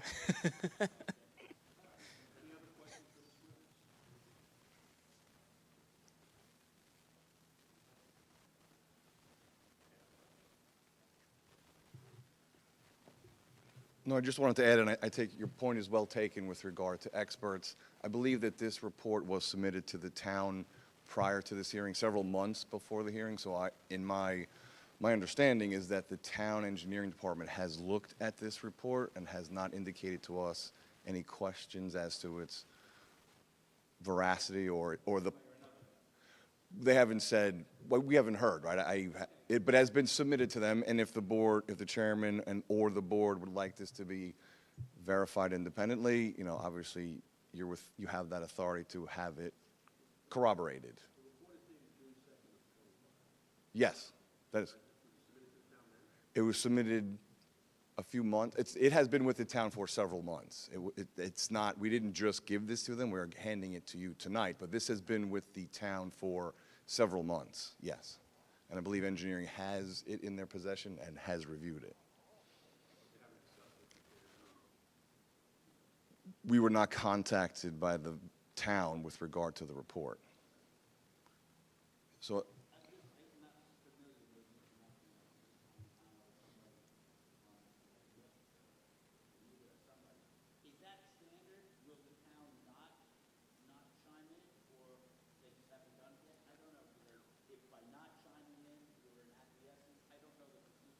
I would defer to Nick and Mary on that specific question.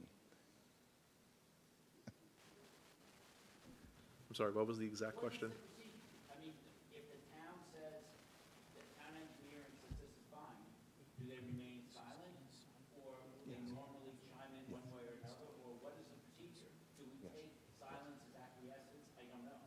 I wouldn't necessarily take silence as acquiescence. They're still going through site plan reviews, so at some point it'll all have to be reviewed and, in theory, approved. We're not at that point. I believe it's currently being, held in abeyance? Yes. Right. So what happens if we grant it and then they say no, we don't agree with all the aspects of this report, and we've already granted it? If they don't believe that it is sufficient, in theory, they could hold up approval of the site plan. But if we've already granted it. Granting in this case would be granting of the height, not necessarily of the Okay. construction of the wall. Okay. And I think that's why engineering has put it into the status of held in abeyance. They're simply not reviewing anything. Okay, Since the last response on the site plan. So, I believe that they expect the zoning board of appeals to issue a decision first, and then they will continue their review. I just want to make sure we all are on the same field here, that we understand what's out there. Yes, no, I appreciate that. So with regard to, again, the question of, you know, whether or not this will work, again, the noise ordinance will control, so if there is a violation, then we would have to bring the site into compliance. That may require supplemental or modification of the materials that are placed on it. I mean, just for example, and it's part of what we submitted, these types of sound walls have been used in other places. They've used it at the Maidstone, they've used it at other locations, and one of the pages of this report indicates the locations where these sound walls have been placed. So this is not a new technology, it is a technology that does work. With regard to, if your question is as to the height, if you look at the prior decision that was rendered by this board, they have granted a 16-foot height wall for the Amazon in Holbrook, and that is directly alongside residences. So you have the same situation, the same concerns were raised. We have not heard that wall does not work. That was to buffer residences in very close proximity to the subject property that we're dealing with today. So the concept of the height, I think, has been crossed by this board before. We obviously have additional buffers between the homes, and we would be willing to supplement, if necessary, or soften the wall. The wall is being placed on our side of the property. Yes.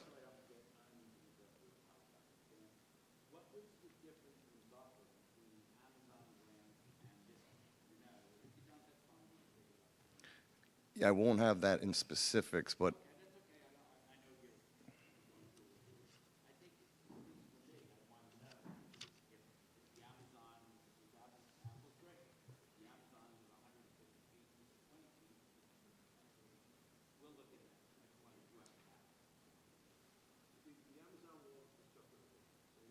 it is a different material. To my understanding, that's more of a solid wall. If you look at it, it's a textured wall. That is what Amazon used. Our experts have suggested that this is better. It also is of a color. The board can obviously select the color, but our suggestion is that the gray opaque, well, if you'd like to, I mean, you can condition it however you see fit, but I think the gray is probably the most preferred as it has like a softening approach. I'll have to defer to the expert. I believe the lifetime is significant, but I'd defer. The lifetime of the material is generally, 15 years. Yeah, we've installed that a long time ago. No, it would just need to be on one side if we're talking about like a chain link fence, because the chain link fence is see-through. This is basically sitting on top of it. I mean, that's what our recommendation is, yeah.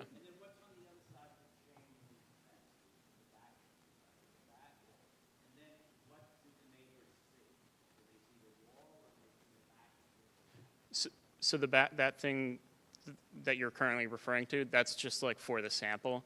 So it would be both sides of the gentleman with the beige. It would look exactly like that on both sides.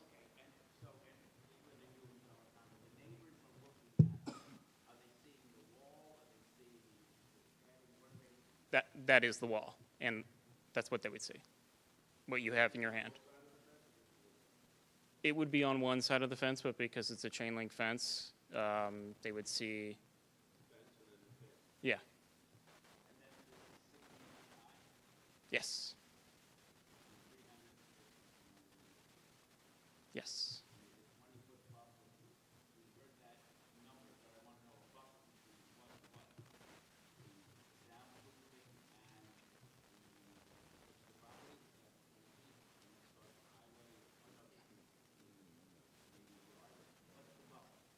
Yeah. Yeah, no, I think I can clarify that. So the site plan that you have that was submitted and is part of our submission, it is right at the edge of the curb, and there's a 20-foot separation from the curb to the property line itself. So that's a 20-foot setback, and then there's an additional 20-foot setback of Sycamore Avenue, which is an unopened paper street. So there's effectively 40 feet of natural vegetation.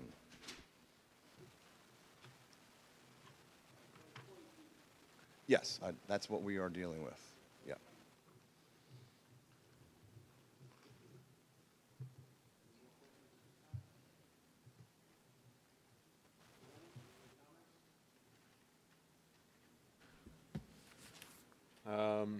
Yeah, I'd like to quickly, again, I know he already did this, but this is pretty important, I think, to try to understand how we got to this point here. So I'm going to very quickly go over the history of this to then get to where we are.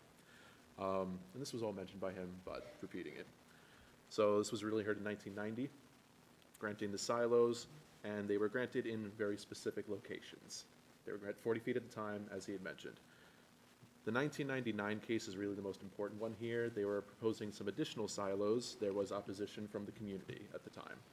So what they did was they granted them in the very specific location, which they currently are configured in, to be sort of stacked in front of each other as to obscure each other and be further away from the residences. They were conditioned at the time to be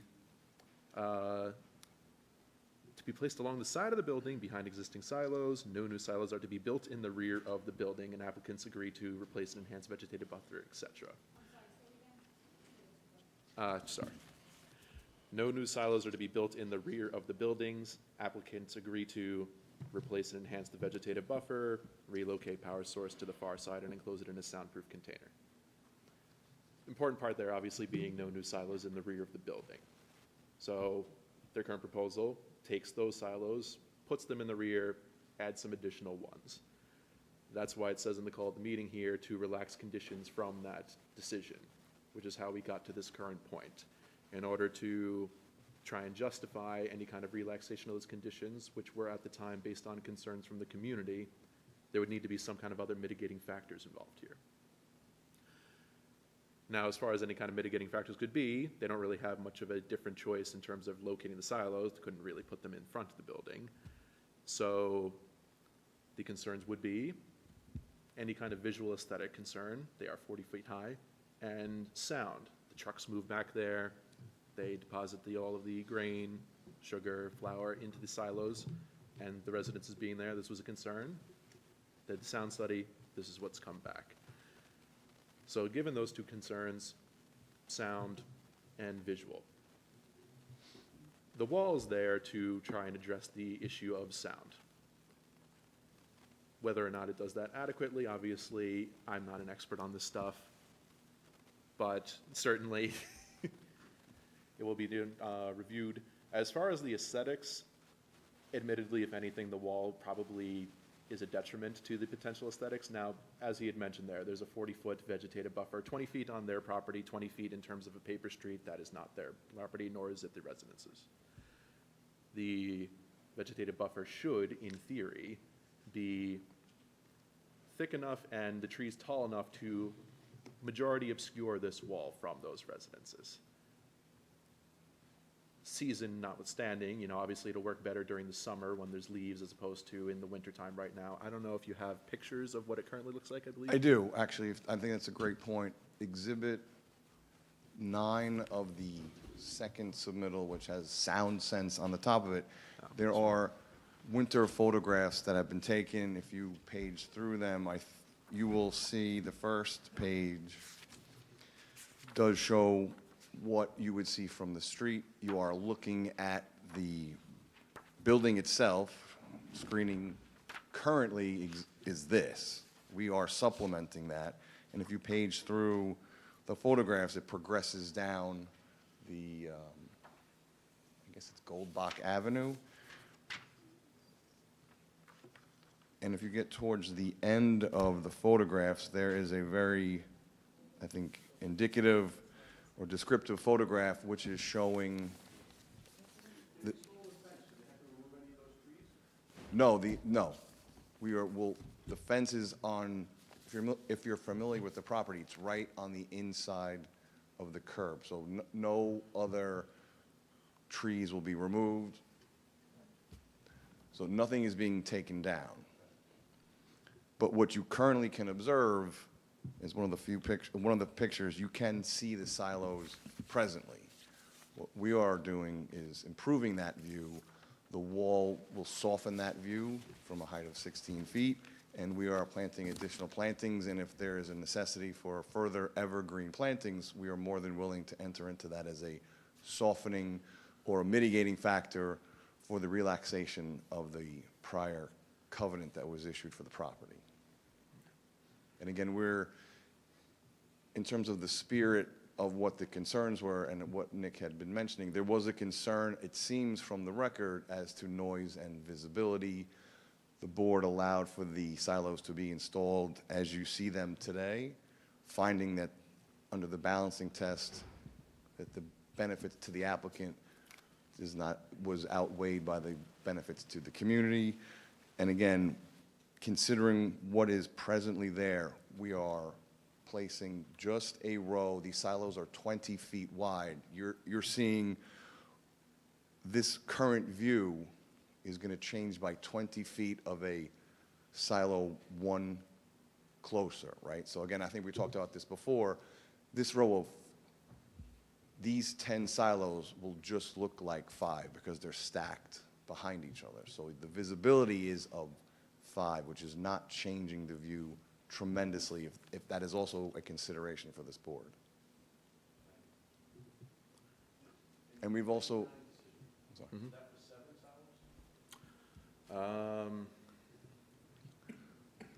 There's a photograph. There were 7 that exist There was 4 right in the now. original, 2 new proposed in '99, so it might have been 6 at that time.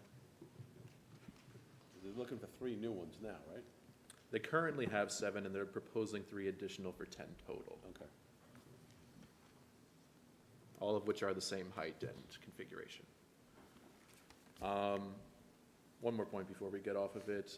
Mr. Armentano, as you are aware, the Town of Islip Noise Ordinance has different standards between daytime and nighttime. I assume this wall is only intended to conform during daytime standards? No, it is touched on the report, but what was studied was the truck deliveries, and those will be during daytime standards. And then, again, there are daytime and nighttime, because the deliveries of the trucks are during daytime, the code, obviously will be in compliance with the code.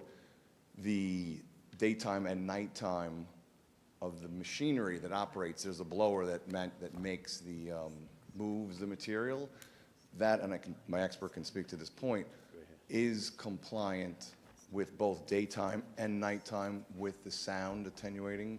The point I'm making, I'm not trying to make a distinction without a difference, is that there will not be truck deliveries at night, and we can have a condition to that effect, or the expert can confirm that those deliveries will not include at nighttime. I know the distinction that you're making. So, okay, to clarify there, the facility operates at night, but things that generate the most amount of noise, truck deliveries, et cetera, are only happening during the daytime. They're not going to happen at night. That is correct, yes. So the operations at night when the machinery is operating complies with daytime and nighttime code requirements, because there's a much lower decibel level for the nighttime.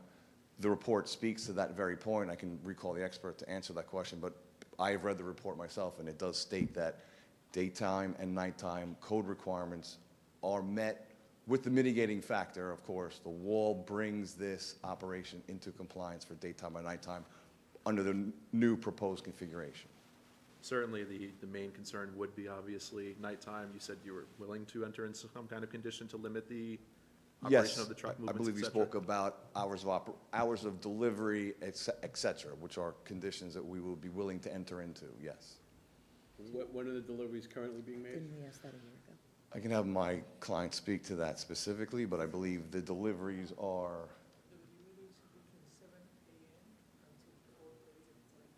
okay, what was said to me is 7 a.m. to 4, so it is daytime. Daytime, okay. That's when the truck deliveries occur. Nick, anything else at this time? Really, I guess the only thing, just very quickly, it's kind of a novel part of this whole application. The FAR 40.5, I have no issue with this FAR, just to put that on the record. Just didn't want to brush over it. It's not the primary concern here, obviously. Is that what they brought to us in '24? Yes, it is identical to the original proposal. Yes, the only reason we're here tonight is really because of the sound wall we had already presented, yes. All right, is there anyone else who'd like to be heard in this matter? No? Okay. That should Any speak questions? volumes. More questions, or? I hope it does. Gentlemen, Clever. That's lawyer humor. Yes. I didn't hear you say. It speaks volumes. Nobody finds it funny but lawyers. Yeah. All right, I'll take a motion to reserve. Make a motion to reserve. All in favor? Thank you. Get 3 in a row. Yeah. Sorry? Skip the last one. Just 2. Yeah, I have He has to recuse on Oh. this, and he's going to skip the rest. So, yeah, I think you were good on these. I just had you make him, how did you feel about it? Yeah, okay, so I'll just bring.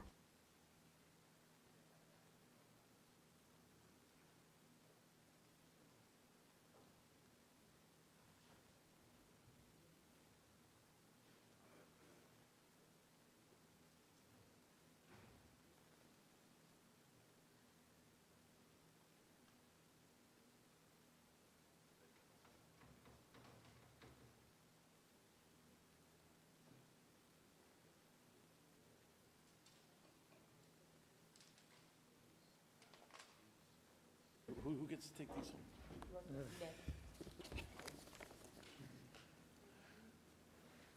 Application number 135-25, adjourned from March 18, 2025. RMV Realty Corp. Permission to leave mezzanine addition resulting in floor area ratio of 39.97% instead of permitted 35%. Industrial 1 District, south side of Carlo Road, 330 feet east of Johnson Avenue, Bohemia.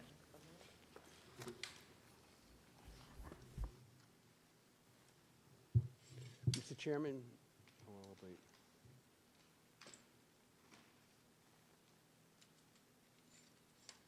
Oh, that's going. Mr. Chairman, members of the board, my name's Guy W. Germano, Germano and Cahill, PC, 4250 Veterans Memorial Highway, Holbrook, New York, for the applicant. I'm here today with Sonia Aurelia. She's the principal of the corporation that owns the property, also principal of the operating company. And also Anthony Garrett, project architect, Biblo Garrett Group, Architects Planners PC. As was just stated, the applicant requests permission to leave an existing mezzanine addition resulting in a floor area ratio of 39.97% instead of permitted 35% on the premises located at 89 Carlo Road. The existing second floor mezzanine, which is what this is for, includes 2,485 square feet of warehouse and 820 square feet of office technology and waste enclosure. We first filed our application a year ago, last January. And this board asked us to please go to the planning board for planning board relaxations and then come back. Well, maybe you didn't. I would if I were you.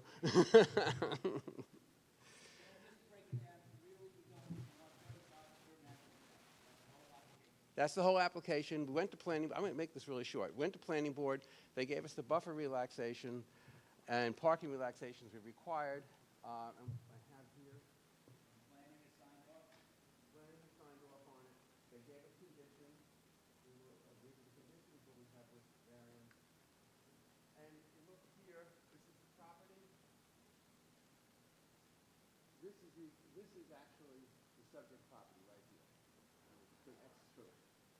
And while we were waiting for this to happen, the town board passed a new zoning ordinance, which increased the buffer for industrial properties adjacent to residential properties from 25 to 35 feet. So we had to address that as well.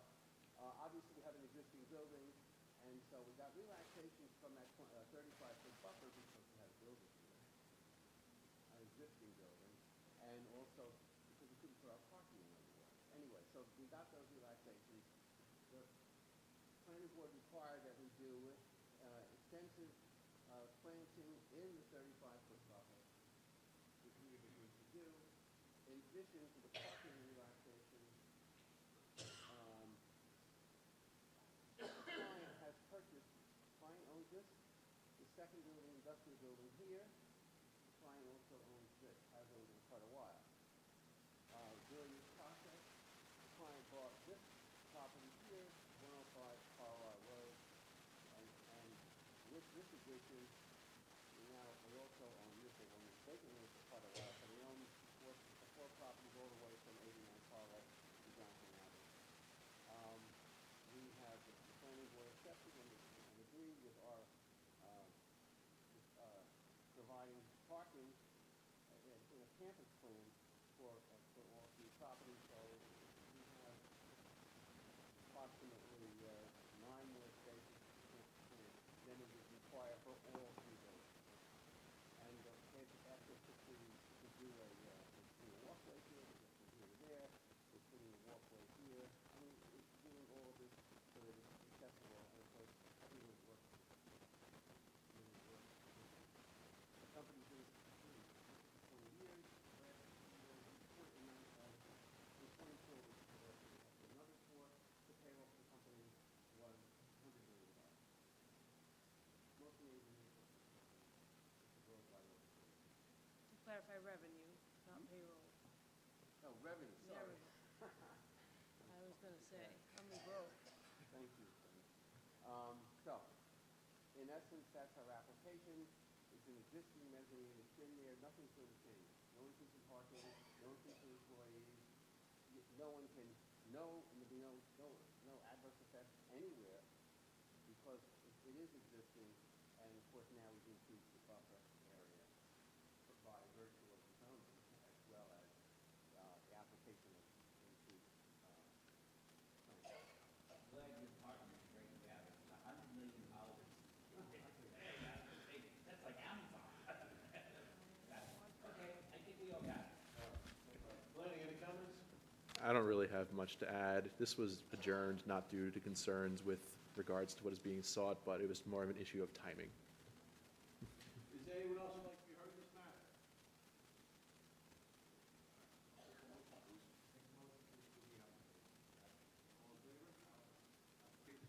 Thank you.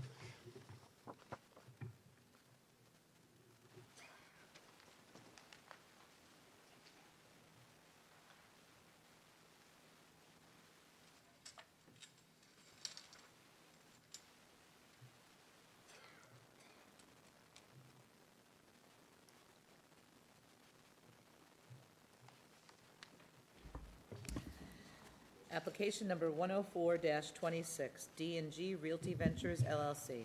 Permission to erect mixed-use building having first-floor commercial area of 18.85% instead of required 50%, and having lighting fixtures exceeding permitted height of 20 feet, townhouse building having height of 37 feet instead of permitted 35 feet, and to relax buffer and fencing requirements. Downtown Development District, northeast corner of Union Boulevard and 3rd Avenue, through lot to 2nd Avenue, Bay Shore. Good evening. My name is Larry Gargano, principal of D&G Realty Ventures, with offices located at 5 Shore Lane in Bay Shore. Sure. Gargano. Thank you. We are here this evening to discuss the development of the parcel located on the intersection of 2nd Avenue and Union Boulevard, to the east, heading west to 3rd Avenue and Union Boulevard. The property was the subject of a change of zone approximately 2 years ago through a public planning board hearing and a public town board hearing from a variety of different existing uses to a downtown development district for mixed use. During that approval process, the customary site plans, preliminary site plans and building plans were submitted in connection with that change of zone request. It's important to note for this application that the site plan that was ultimately submitted to the Town of Islip Engineering Department, which has now been under review for the better part of a year, conforms identically to the concept plan that was submitted and approved at the change of zone. We were not aware at the time that the planning board approval and the town board approval did not contemplate certain site conditions that were part of the preliminary plan. And during the extensive building department and engineering department review, these anomalies came up as being in violation of the code, which requires us to come before this board for relaxation. To take them one at a time, the 18.85%, as in the notice, of commercial space on the ground floor versus the required 50%. Again, that number, which actually is slightly higher in our as-built plans, is consistent with the concept plan. I also would like to note that the conditioned space on the ground floor is almost 100% commercial, whereas the balance of the square footage that's requiring us to do this calculation is covered parking. It's not conditioned usable space. So in some ways, we're hoping that maybe that overall code can be looked at down the road and maybe adjusted, because it doesn't seem proper that anybody would have to do 50% of a ground floor if the majority of the ground floor is not conditioned space, but instead parking. But to that end, we are at just above 18.85%, and we're requesting relief so that we can continue in that way. In terms of the lighting fixtures, that's also in the notice. Those lighting fixtures were identified as lighting fixtures that were attached to the building. It is a 4-story building. It does have a roof deck and roof balconies on certain units, and it was those lights that were identified as being against code.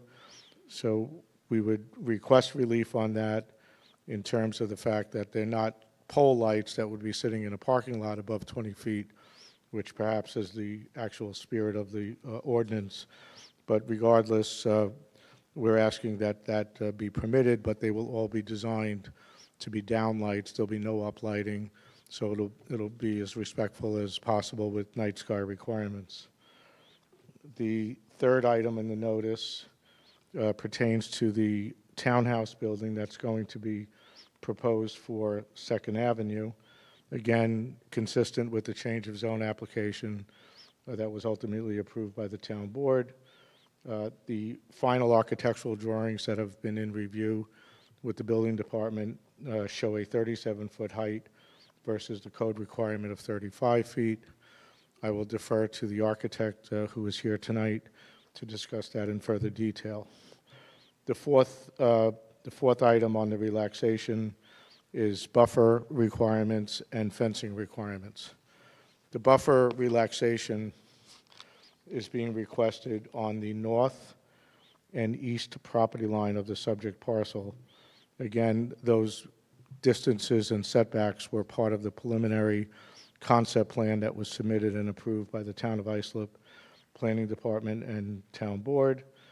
Those relaxations that are being requested tonight through this board adjoin a 4-family apartment building directly to our north and multiple rental apartment buildings, single family as they may be, under the zoning are being used and occupied as multi-resident rental buildings.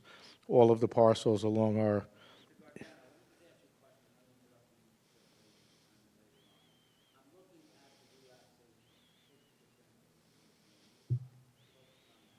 Sure.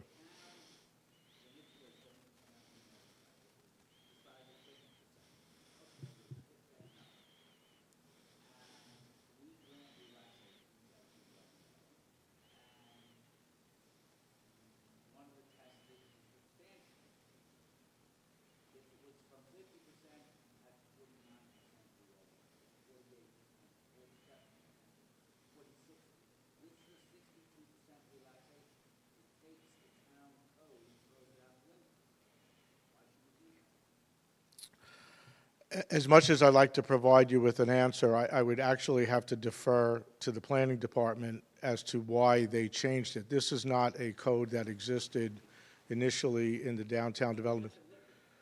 Yeah. Yeah. I do know why. I believe I know why they did it. If I could, yeah. Yeah.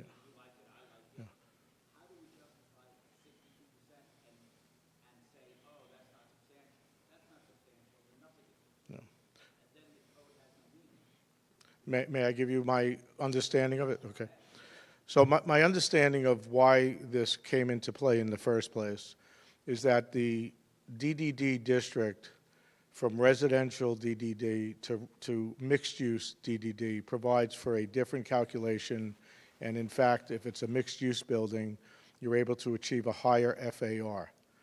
So what the town of Islip identified as some of these projects were being approved in prior years is that a 50-unit building would come into the town for an application, and let's just call it 50,000 square feet. The applicant would propose a 500-square-foot retail in the corner of the building and classify it as mixed use, therefore being entitled to the larger density. But in fact, it was kind of like a loophole. So I think the town identified that as not the spirit of the zoning and then came up with the 50%. It's also my belief that that 50% was intended to reflect 50% of the conditioned space of the building. Even though it's not, I don't have proof of it in the code, I think the code needs to be looked at because if you have a 50,000 square foot footprint on the ground floor and 40,000 square feet of that is parking, we really shouldn't have to be 50% of that parking. That's just my opinion.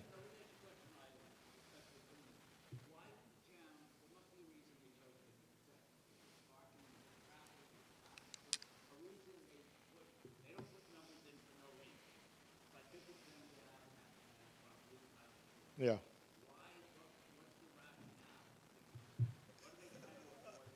I think what they were trying to accomplish was that developers wouldn't come in and take advantage of the higher density by calling it mixed use and only putting a smattering of commercial into the footprint and classifying it as mixed use and therefore getting more residential density.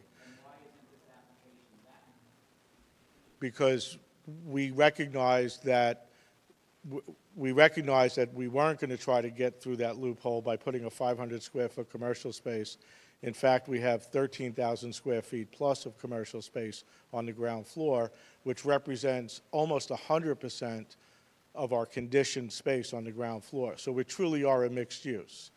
And again, and this is just something that I happen to be concerned about, not just for myself and why I'm here tonight, but for any applicant that goes through a planning board process, a town board process, and then takes that exact plan that was approved by both of those boards, submits it to the building department, and in this case, over $1 million later in design cost, and being in review for a year, only to find that the zoning office that's doing this final review prior to building permit comes up with these issues. And when I speak, well, I understand, but I speak to, so the mistake that was made here, the mistake that was made here was that when we originally filed the application, we should have identified these areas and requested relief at the planning board level when they approved it. And then we wouldn't be before this board tonight. And that's just something that happened that planning acknowledges was a mistake, both on their part and ours. So we're kind of here on a technicality, in my opinion. And I agree, I understand what you're saying. How could we ask for such a great relief? Then what does the zoning code really mean? So it's kind of a gray area in that regard. I don't feel that we're asking to bend the zoning code so drastically. Drastic would be if I had 10,000 square feet of conditioned space on the ground floor, and of that 10,000, I had 500 feet of commercial, and the rest were house apartments. Yeah, yeah.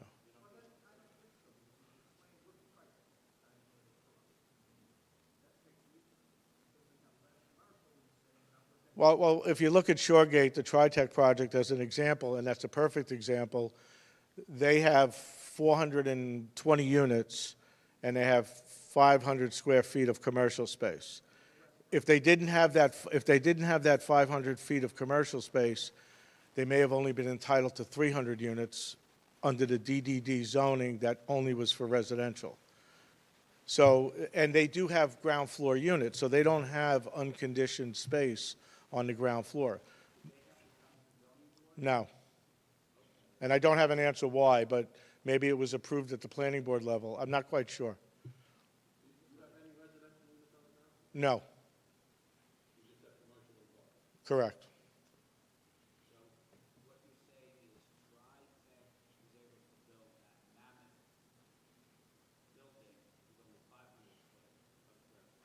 Correct. And I don't know if TriTech submitted that prior to the code change, because as I said, this 50% requirement is somewhat recent. I don't know the exact date, but maybe somebody on this board does.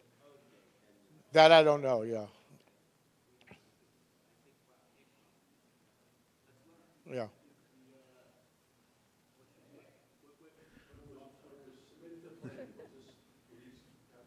Yes, yes.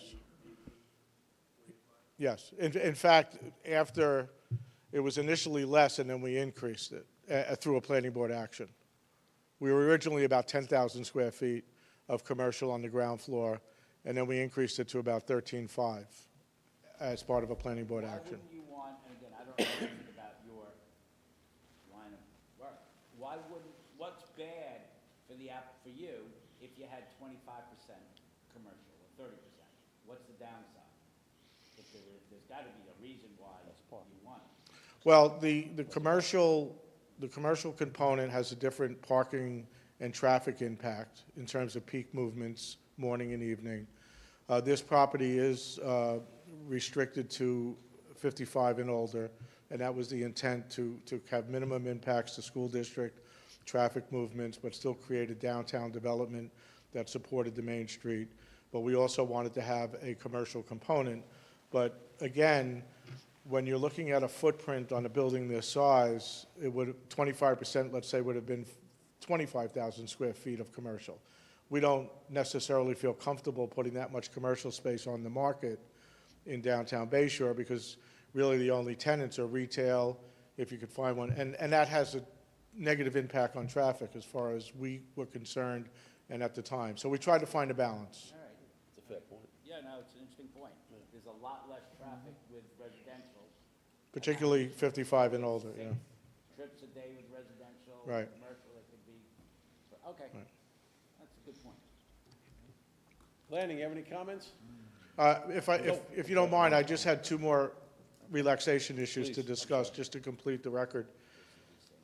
So we talked about the buffer, and then there was another requirement, another relaxation request for fencing, but that is no longer being requested. We've made modifications to the fencing detail, so all of our decorative fencing is in compliance with the code. Is that in the quote? So, Make a motion to strike that? and to relax buffer and fencing requirements, that can The be- buffer we're still requesting, but not the fencing, if So make a that, motion to to the extent that change matters. the call. Would you like to make that motion? Yes, I would. Go ahead, make that motion. I'll make the motion to change the call to eliminate fencing requirements. Second. All in favor? Aye. All right. That pretty much sums up the presentation of why we're here, and we're here to answer any questions, and we have the architects from Bush Associates here as well, if there's any specific questions. Planning, any comments? Yes, so certainly the primary thrust of the conversation there was regarding the commercial space along the first floor.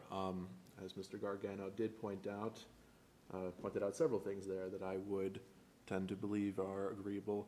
One, there is no residential units on the ground floor. Most of it is parking, and this was to try and accommodate the parking so that they did not need any kind of parking relaxation for this site, which, as far as I understand, they succeeded in doing so. I believe this was certainly encouraged by planning and town board for them to sort of go that direction to try to make sure that they have adequate parking on site. It was a concern for the community, as it often is in Bayshore. Speaking to the matter of the commercial uses on the ground floor, because I think there was some questions about intent. The reason why we added that 50%, as far as I understand, I was not the one that added it, mind you, but one was to not take advantage of the fact that you can now make these very large residential buildings in what is supposed to be, and I think the name of the district is important here, Downtown Development District. It's intended to try to develop, rejuvenate, and preserve downtown districts, in this case Bayshore. So the commercial component there is intended on some degree to keep a Main Street feel. We don't want Main Street to be supplanted by just apartments all over the place. This parcel is a bit unique in that sense, in that it is not on Main Street. A lot of it is close to Main Street. It is close to Montauk Highway, but up on Union Boulevard, whereas a DDD property along Montauk Highway certainly has the character of a Main Street strip sort of commercial area. Union Boulevard is not known quite as much for that. So the property is a bit unique in that sense as far as DDD properties go, that it's not really in the area with which we were trying to preserve this character in our intent there. I don't know if I have much more to say on that as of right now. Nick, Oh, no, go ahead. But that could be a distinguishing point. I believe so, yes. As far as I understand, this was added relatively later in the DDD, and it was done intentionally so to try to redevelop this area. Currently, I believe it was considered, it's a bit of a harsh word, sort of a blighted area. So there was an intention to try to redevelop it, and this was added onto the list in order to try to procure that redevelopment. So let me ask you a question. Let's say next month, somebody comes, an applicant comes along and says, oh, we don't want 18.85, we only want 20%, so we're much better than this application. And we're not on Main Street either, because I don't know how many more of these are going to be built on Main Street, I doubt it. All of the DDD zone sites are designated in the code specifically. There's not a great deal of them, certainly. So we're not going to be opening up a whole issue where we've granted it now, everybody's going to come by and say, Certainly, that would not be my intention. I would not like to see that. I think it's pretty important to try to maintain that aspect of how do we DDD. stop it? When someone says, I don't want 18, I want 20 or 23, I'm not interested. Yeah, how can we distinguish this? Yeah, how do we stop it? He's saying it's on the fringe. It's on the fringe. He's With saying great it's on the difficulty. fringe. There aren't that many in the zone. In part, due to its location, yes. It is further away from what is traditionally downtown than, as far as I'm aware, basically all the other DDD sites. All right, because if I was the Article 78 court on this, and I was asked a question, the lawyer would do the humba. No, you'd say you're not a DDD It's tough. site. That's not the Right, name. all I'm saying, within the DDD sites, are we going to have this reoccurring issue where Mr. Gargano may come and said, I want 18.5. It's like our Fire Island, that Mr. Graham used to make all his own precedents, and he was right. A bit of a difference there, I guess, with certainly something like Fire Island. I take your Well, all point right, there. let's stick to Bayshore. How do we not create a monster that we have to grant this and other DD? Presumably, most of that should be, at least in theory, controlled prior to coming to the zoning board. That's Correct. My question is, creating a monster is done by the planning board. The planning people are encouraging them to violate the code, then they can come here and do it. It's, if I may interject, it's my understanding that the planning board could have granted this application with these variances if we had identified them during the planning board public hearing. They encouraged you to not have all that commercial space on the first floor. Yeah, I mean, I mean, the,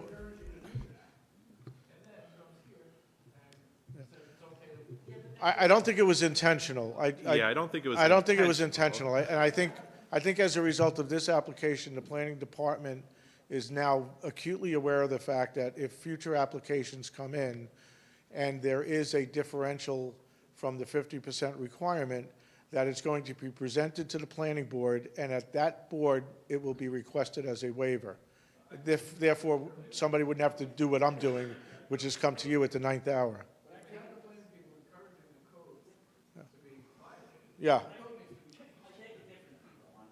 Yeah. Just so the record's clear, I don't think it's the planning board encouraging, I think it's, let's say it's parking, the planning board says, okay, if you can get a 96% relaxation from the zoning board, have at it, but yes, if you can get it. They're not giving the imprimatur or stamp of approval, they're saying, if you can get it, have a party.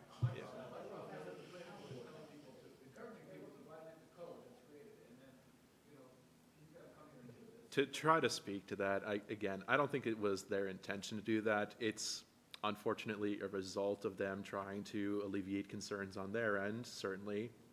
The concern in this case was mostly based on parking. I think the process would be a lot cleaner and fairer if the code was changed to reflect conditioned space on the ground floor.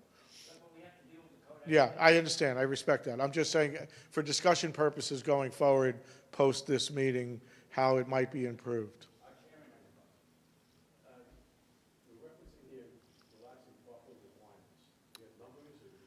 We do have numbers on that, yes. I mean, the planning board often does not reflect the specifics of the numbers, although certainly they are listed on the plan, and I could let you know what those numbers are, if you would like. But we're granting to relax. Well, I put it that way in the call. Right. It That's was, reflected on, well, the planning I could board- tell you what the numbers are, but it's, Yeah, let's hear about the numbers. The planning board often, and I agree with you, Dan, and probably because they don't enumerate percent relaxations and they use catch-all language, site plan modifications may be required as part of this application. never do they enumerate what exactly those percent relaxations are going to be. That's all this board does, is enumerate what percent relaxations are going to be. So it's frustrating, and when we were trying to get this public notice out for you so that it could be on this hearing, we had several checklists. We had zonings, we had engineerings, and there were, you have a couple different points where the buffer is pinched under 25 feet. We couldn't get the call of the meeting right the way this board likes us to. This board likes us to notice it so they could see the required and the provided in the call of the meeting. So we couldn't make it happen. It was just too complicated. And hold your hearing date of I understand, tonight. yeah. So if you don't mind enumerating where the buffer goes beneath 25 feet, because that's the way I would have liked to have advertised it. Sure. So the handout that was given to you will show on the north property line and the east property line, and you could identify them because it posed along that edge as the aerial photograph of the existing conditions. What are you referring to? I'm sorry. I'm sorry, the last page of the handout, it's the site plan. Hang on. All right, thank you. So what you're looking at, where the 4 homes are photographed and imposed onto the property, that is our adjoining property owners. These are multifamily homes that are used as rentals. They all have what I would suggest to be non-conforming structures to the backyard that are being used for various uses that are probably not code compliant, such as yards and storage and possibly additional rentals. But be that as it may, on our north property line, we show a distance of 7.9 feet from the curb to the property line. And on our east property line, we show a closest distance of 13 feet 6 inches at the closest point. So those two distances represent the worst-case scenario for the relaxation. The buffer requirement, if we were buffering residential, would be 25 feet. Again, this site plan is exactly the plan that was submitted and approved by the Planning Department, Planning Board, and Town Board. We did not request this be relaxed at the Planning Board level. Had we done so, we would not, as I understand it, be needing to come to this board. So those are the 2 relaxations that we're requesting. It's 7.9 says 25 is wrong. Correct. The town board has code, this is code 25 feet. What is the rationale for saying, well, that's going to be less than 25 feet? We'll go down to 7.9. What's the rationale for us to do that? It's difficult to me to speak to the thoughts and intentions of the town board at the time. I would say it is my understanding that several aspects of this site plan were, I guess the word I'll use is sacrificed in order to accommodate their other concerns, mainly in this case being parking. Which really quickly, Mr. Gargano, as far as I understand, these buffers were at some point actually on an earlier site plan. They were larger buffers there, and that was later modified to address other concerns, or? No, to my knowledge, they were always the same. This site plan was pretty much the same from day one when we submitted it for a change of zone application.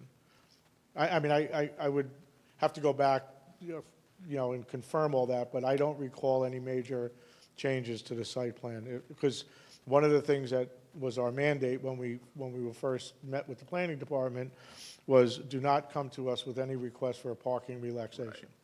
And just as a side note, because we have 13,000 square feet of commercial space, which is presumably going to be unused after, say, 6 o'clock at night, but we still have a compliant parking calculation for 100% of the residential and 100% of the commercial.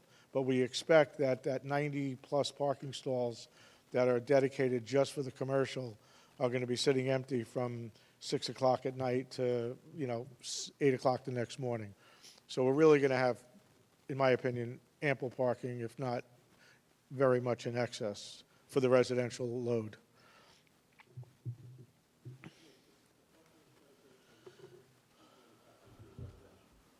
Residential in use, correct? They're industrial zone, but they are residential in their use. But they're not single-family. That is also correct.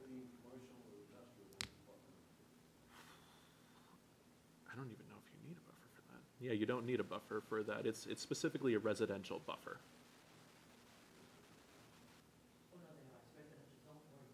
Yeah, correct. That's still residential in nature.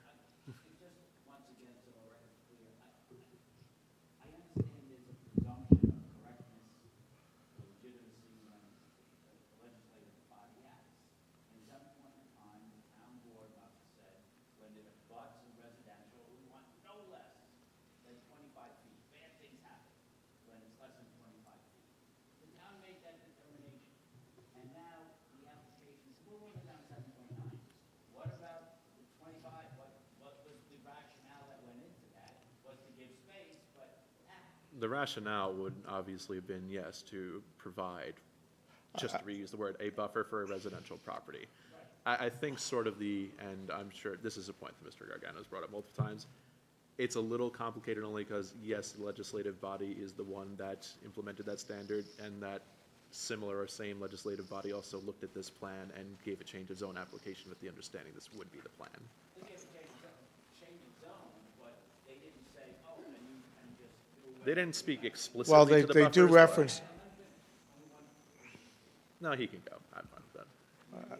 He was at the, yeah. I was just going to say, they do reference that the change of zone is based on the submitted site plan, the concept plan. They do reference the concept plan throughout all of the approvals. And I also, to the extent that it has any value in this discussion, there's a big difference, in my opinion, between asking for a relaxation of a buffer for a curb line versus a building. So if we were trying to put a 4-story building 7.5 feet off the property line, when the buffer requirement was 25 feet, I would say that's just ridiculous. But we're talking about a curb line that's still going to have substantial landscaping in that 7.9 feet and that 13.5 feet, which are the worst-case scenarios. And there's no visual condition beyond the height of a car, so the proper landscape planting will certainly mitigate that, and the building is sufficiently far enough away from the property line. So again, there's some nuances to the code that maybe could be revisited down the road as it relates to ground floor percentages versus heated conditioned space, buffers, relaxations of buffers or buffers in general between curb line and building. Sure, building should be minimum 25 feet. I would agree. Curb line, not so much. Yeah, but and not to make this go on any longer than we need to, you have one of your main access points right there. So there's going to be quite a lot of vehicle trips going in and out of that entrance.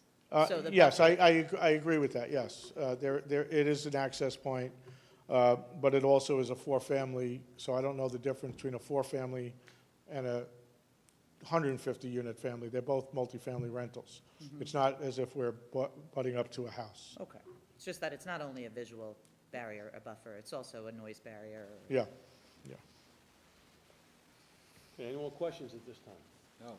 Is there anyone else who'd like to be heard in this matter? Please come on up.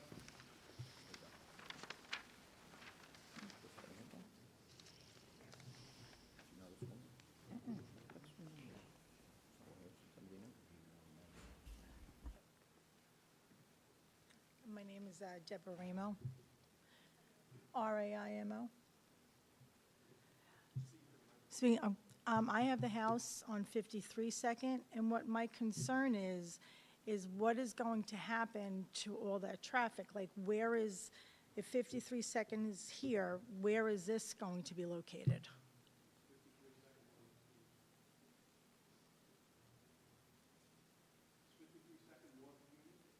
Yes. It's on the other side of the street, it looks like, but yeah, so it's on, So now it's right there. Now, where is this going to be located in comparison to that? it's going to be right here at the current site of Wayside Fence. So where is it going to, is it going to be on Second Avenue, any transportation, like any kind of traffic and stuff. That's what the concern is, because there is people with children. I mean, it's a residential area.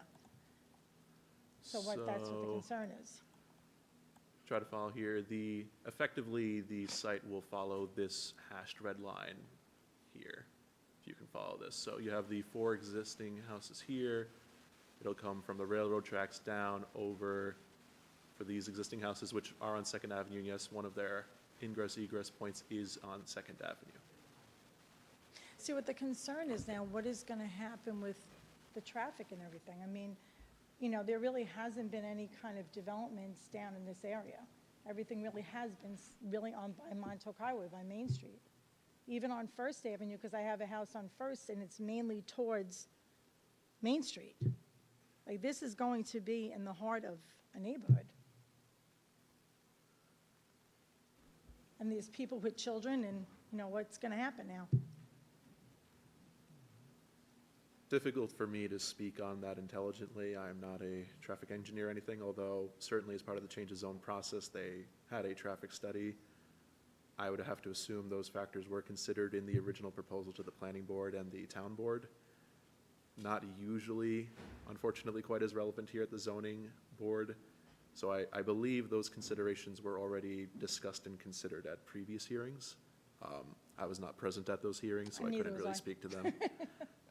Yeah. I never got notification until just now with this one. And what my concern is, there's really been no developments like this in a neighborhood area. There really hasn't. I mean, everything. No, I understand that, but what my concern is now is that you're going to be taking this and you're going to be putting all this, which is, listen, you have done a wonderful job. You know, a lot of the areas are very nice, but this is in the heart of where people are living. This is not, you know, near Main Street, not designated area. This is in a development. I can address some. Thank you. You're welcome. Just for clarification on the noticing, how long have you owned the house? No, I just didn't know why she didn't get a notice. Oh, sorry, okay. All right. 20 years. Okay, because you should have gotten notices during the change of zone application. I didn't know if maybe you were a new homeowner and that's why you didn't know. 20 years. So in terms of the original application for change of zone, as was indicated, there was traffic impact analysis is done. And just for informational purposes, the as-of-right zoning on this property, because it was business one, commercial, industrial, we did a yield study that could have supported approximately 90,000 square feet of commercial space in and of itself without any change of zone request. The traffic impact on that development was significantly more intense than what the proposed traffic impacts would be in the current development. Adding the 55 and older designation for the property also further reduced traffic impacts. And yes, we do have access on both Second Avenue and Third Avenue, but we would expect that most of the traffic will go in and out of Third Avenue, particularly the commercial.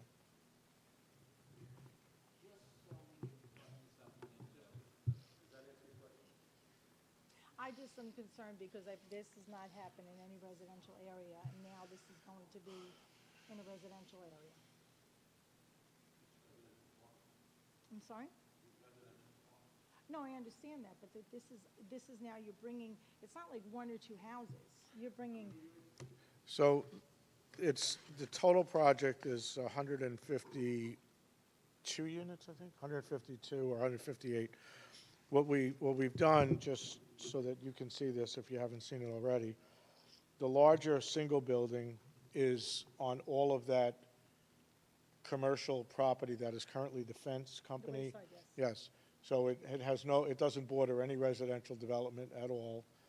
And then the development on Second Avenue is just 9 townhomes that have a residential architectural feel and scale to them. And that's what fronts on Second Avenue. so you're telling me that there's. Okay, he just showed it to me, that's all.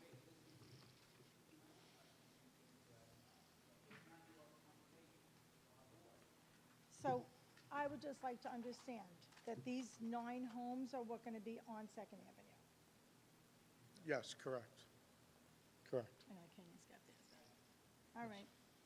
That was what, go ahead. Doesn't matter. Thank you. Good luck. Thank you.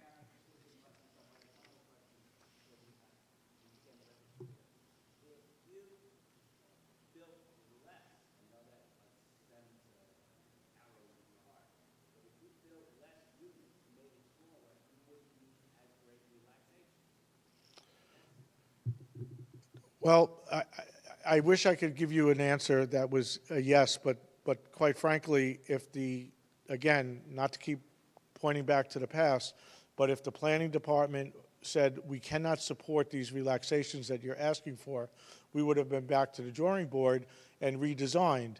So there's, form follows function. So if we're given parameters, we give our first suggestion of how we want to build it. If it's received well, then we continue along that line. Right, but what I'm saying is the planning board, let's stick with the planning board for the moment. They're the ones that we have to go through first.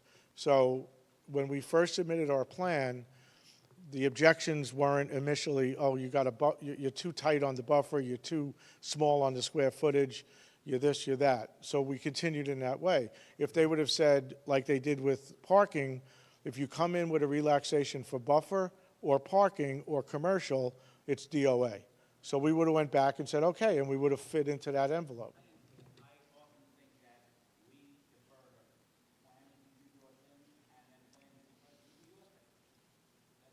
Yeah.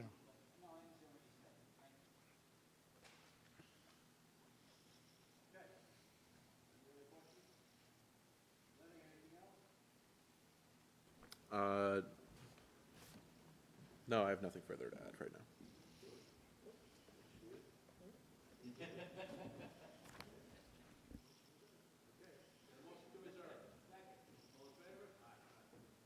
Thank you, good evening.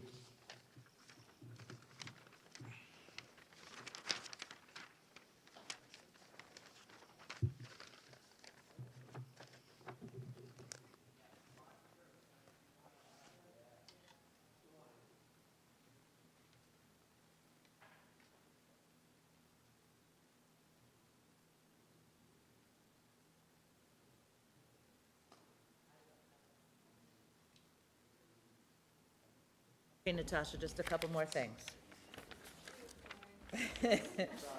So this is the way we do the renewals now. We have 8 accessory apartments to renew, and we have 3 two-family, family use onlys to renew for a period of 3 years. Is it a motion? Second? Second, please? Second. All in favor? Aye. And we have 2 reserve decisions to read into the record. Now I changed them, so I'll make sure. So, oh, yes, so, Bill, if you could take the first one for him. Sure. And then in the next one, Ed can take Ed, the if you could second. take the second. Thank you. Application number 610-25, Braulio Barbecchio. In accordance with a proposed written decision dated February 10, 2026, the application is denied as to the accessory apartment and granted as to the remainder of the application on motion of. Motion. Second? Dan? Yes. All in favor? All in favor? Aye. Carried by a vote of 4 to nothing, Mr. Nicoli being absent. Application number 646-25, Home Dream Builders LLC. In accordance with a proposed written decision dated February 10, 2026, the application is granted on motion of. Motion. Second. All in favor? Aye. Carried by a vote of 4 to nothing, Mr. Nicoli being absent. Thank you, that's a wrap. Thank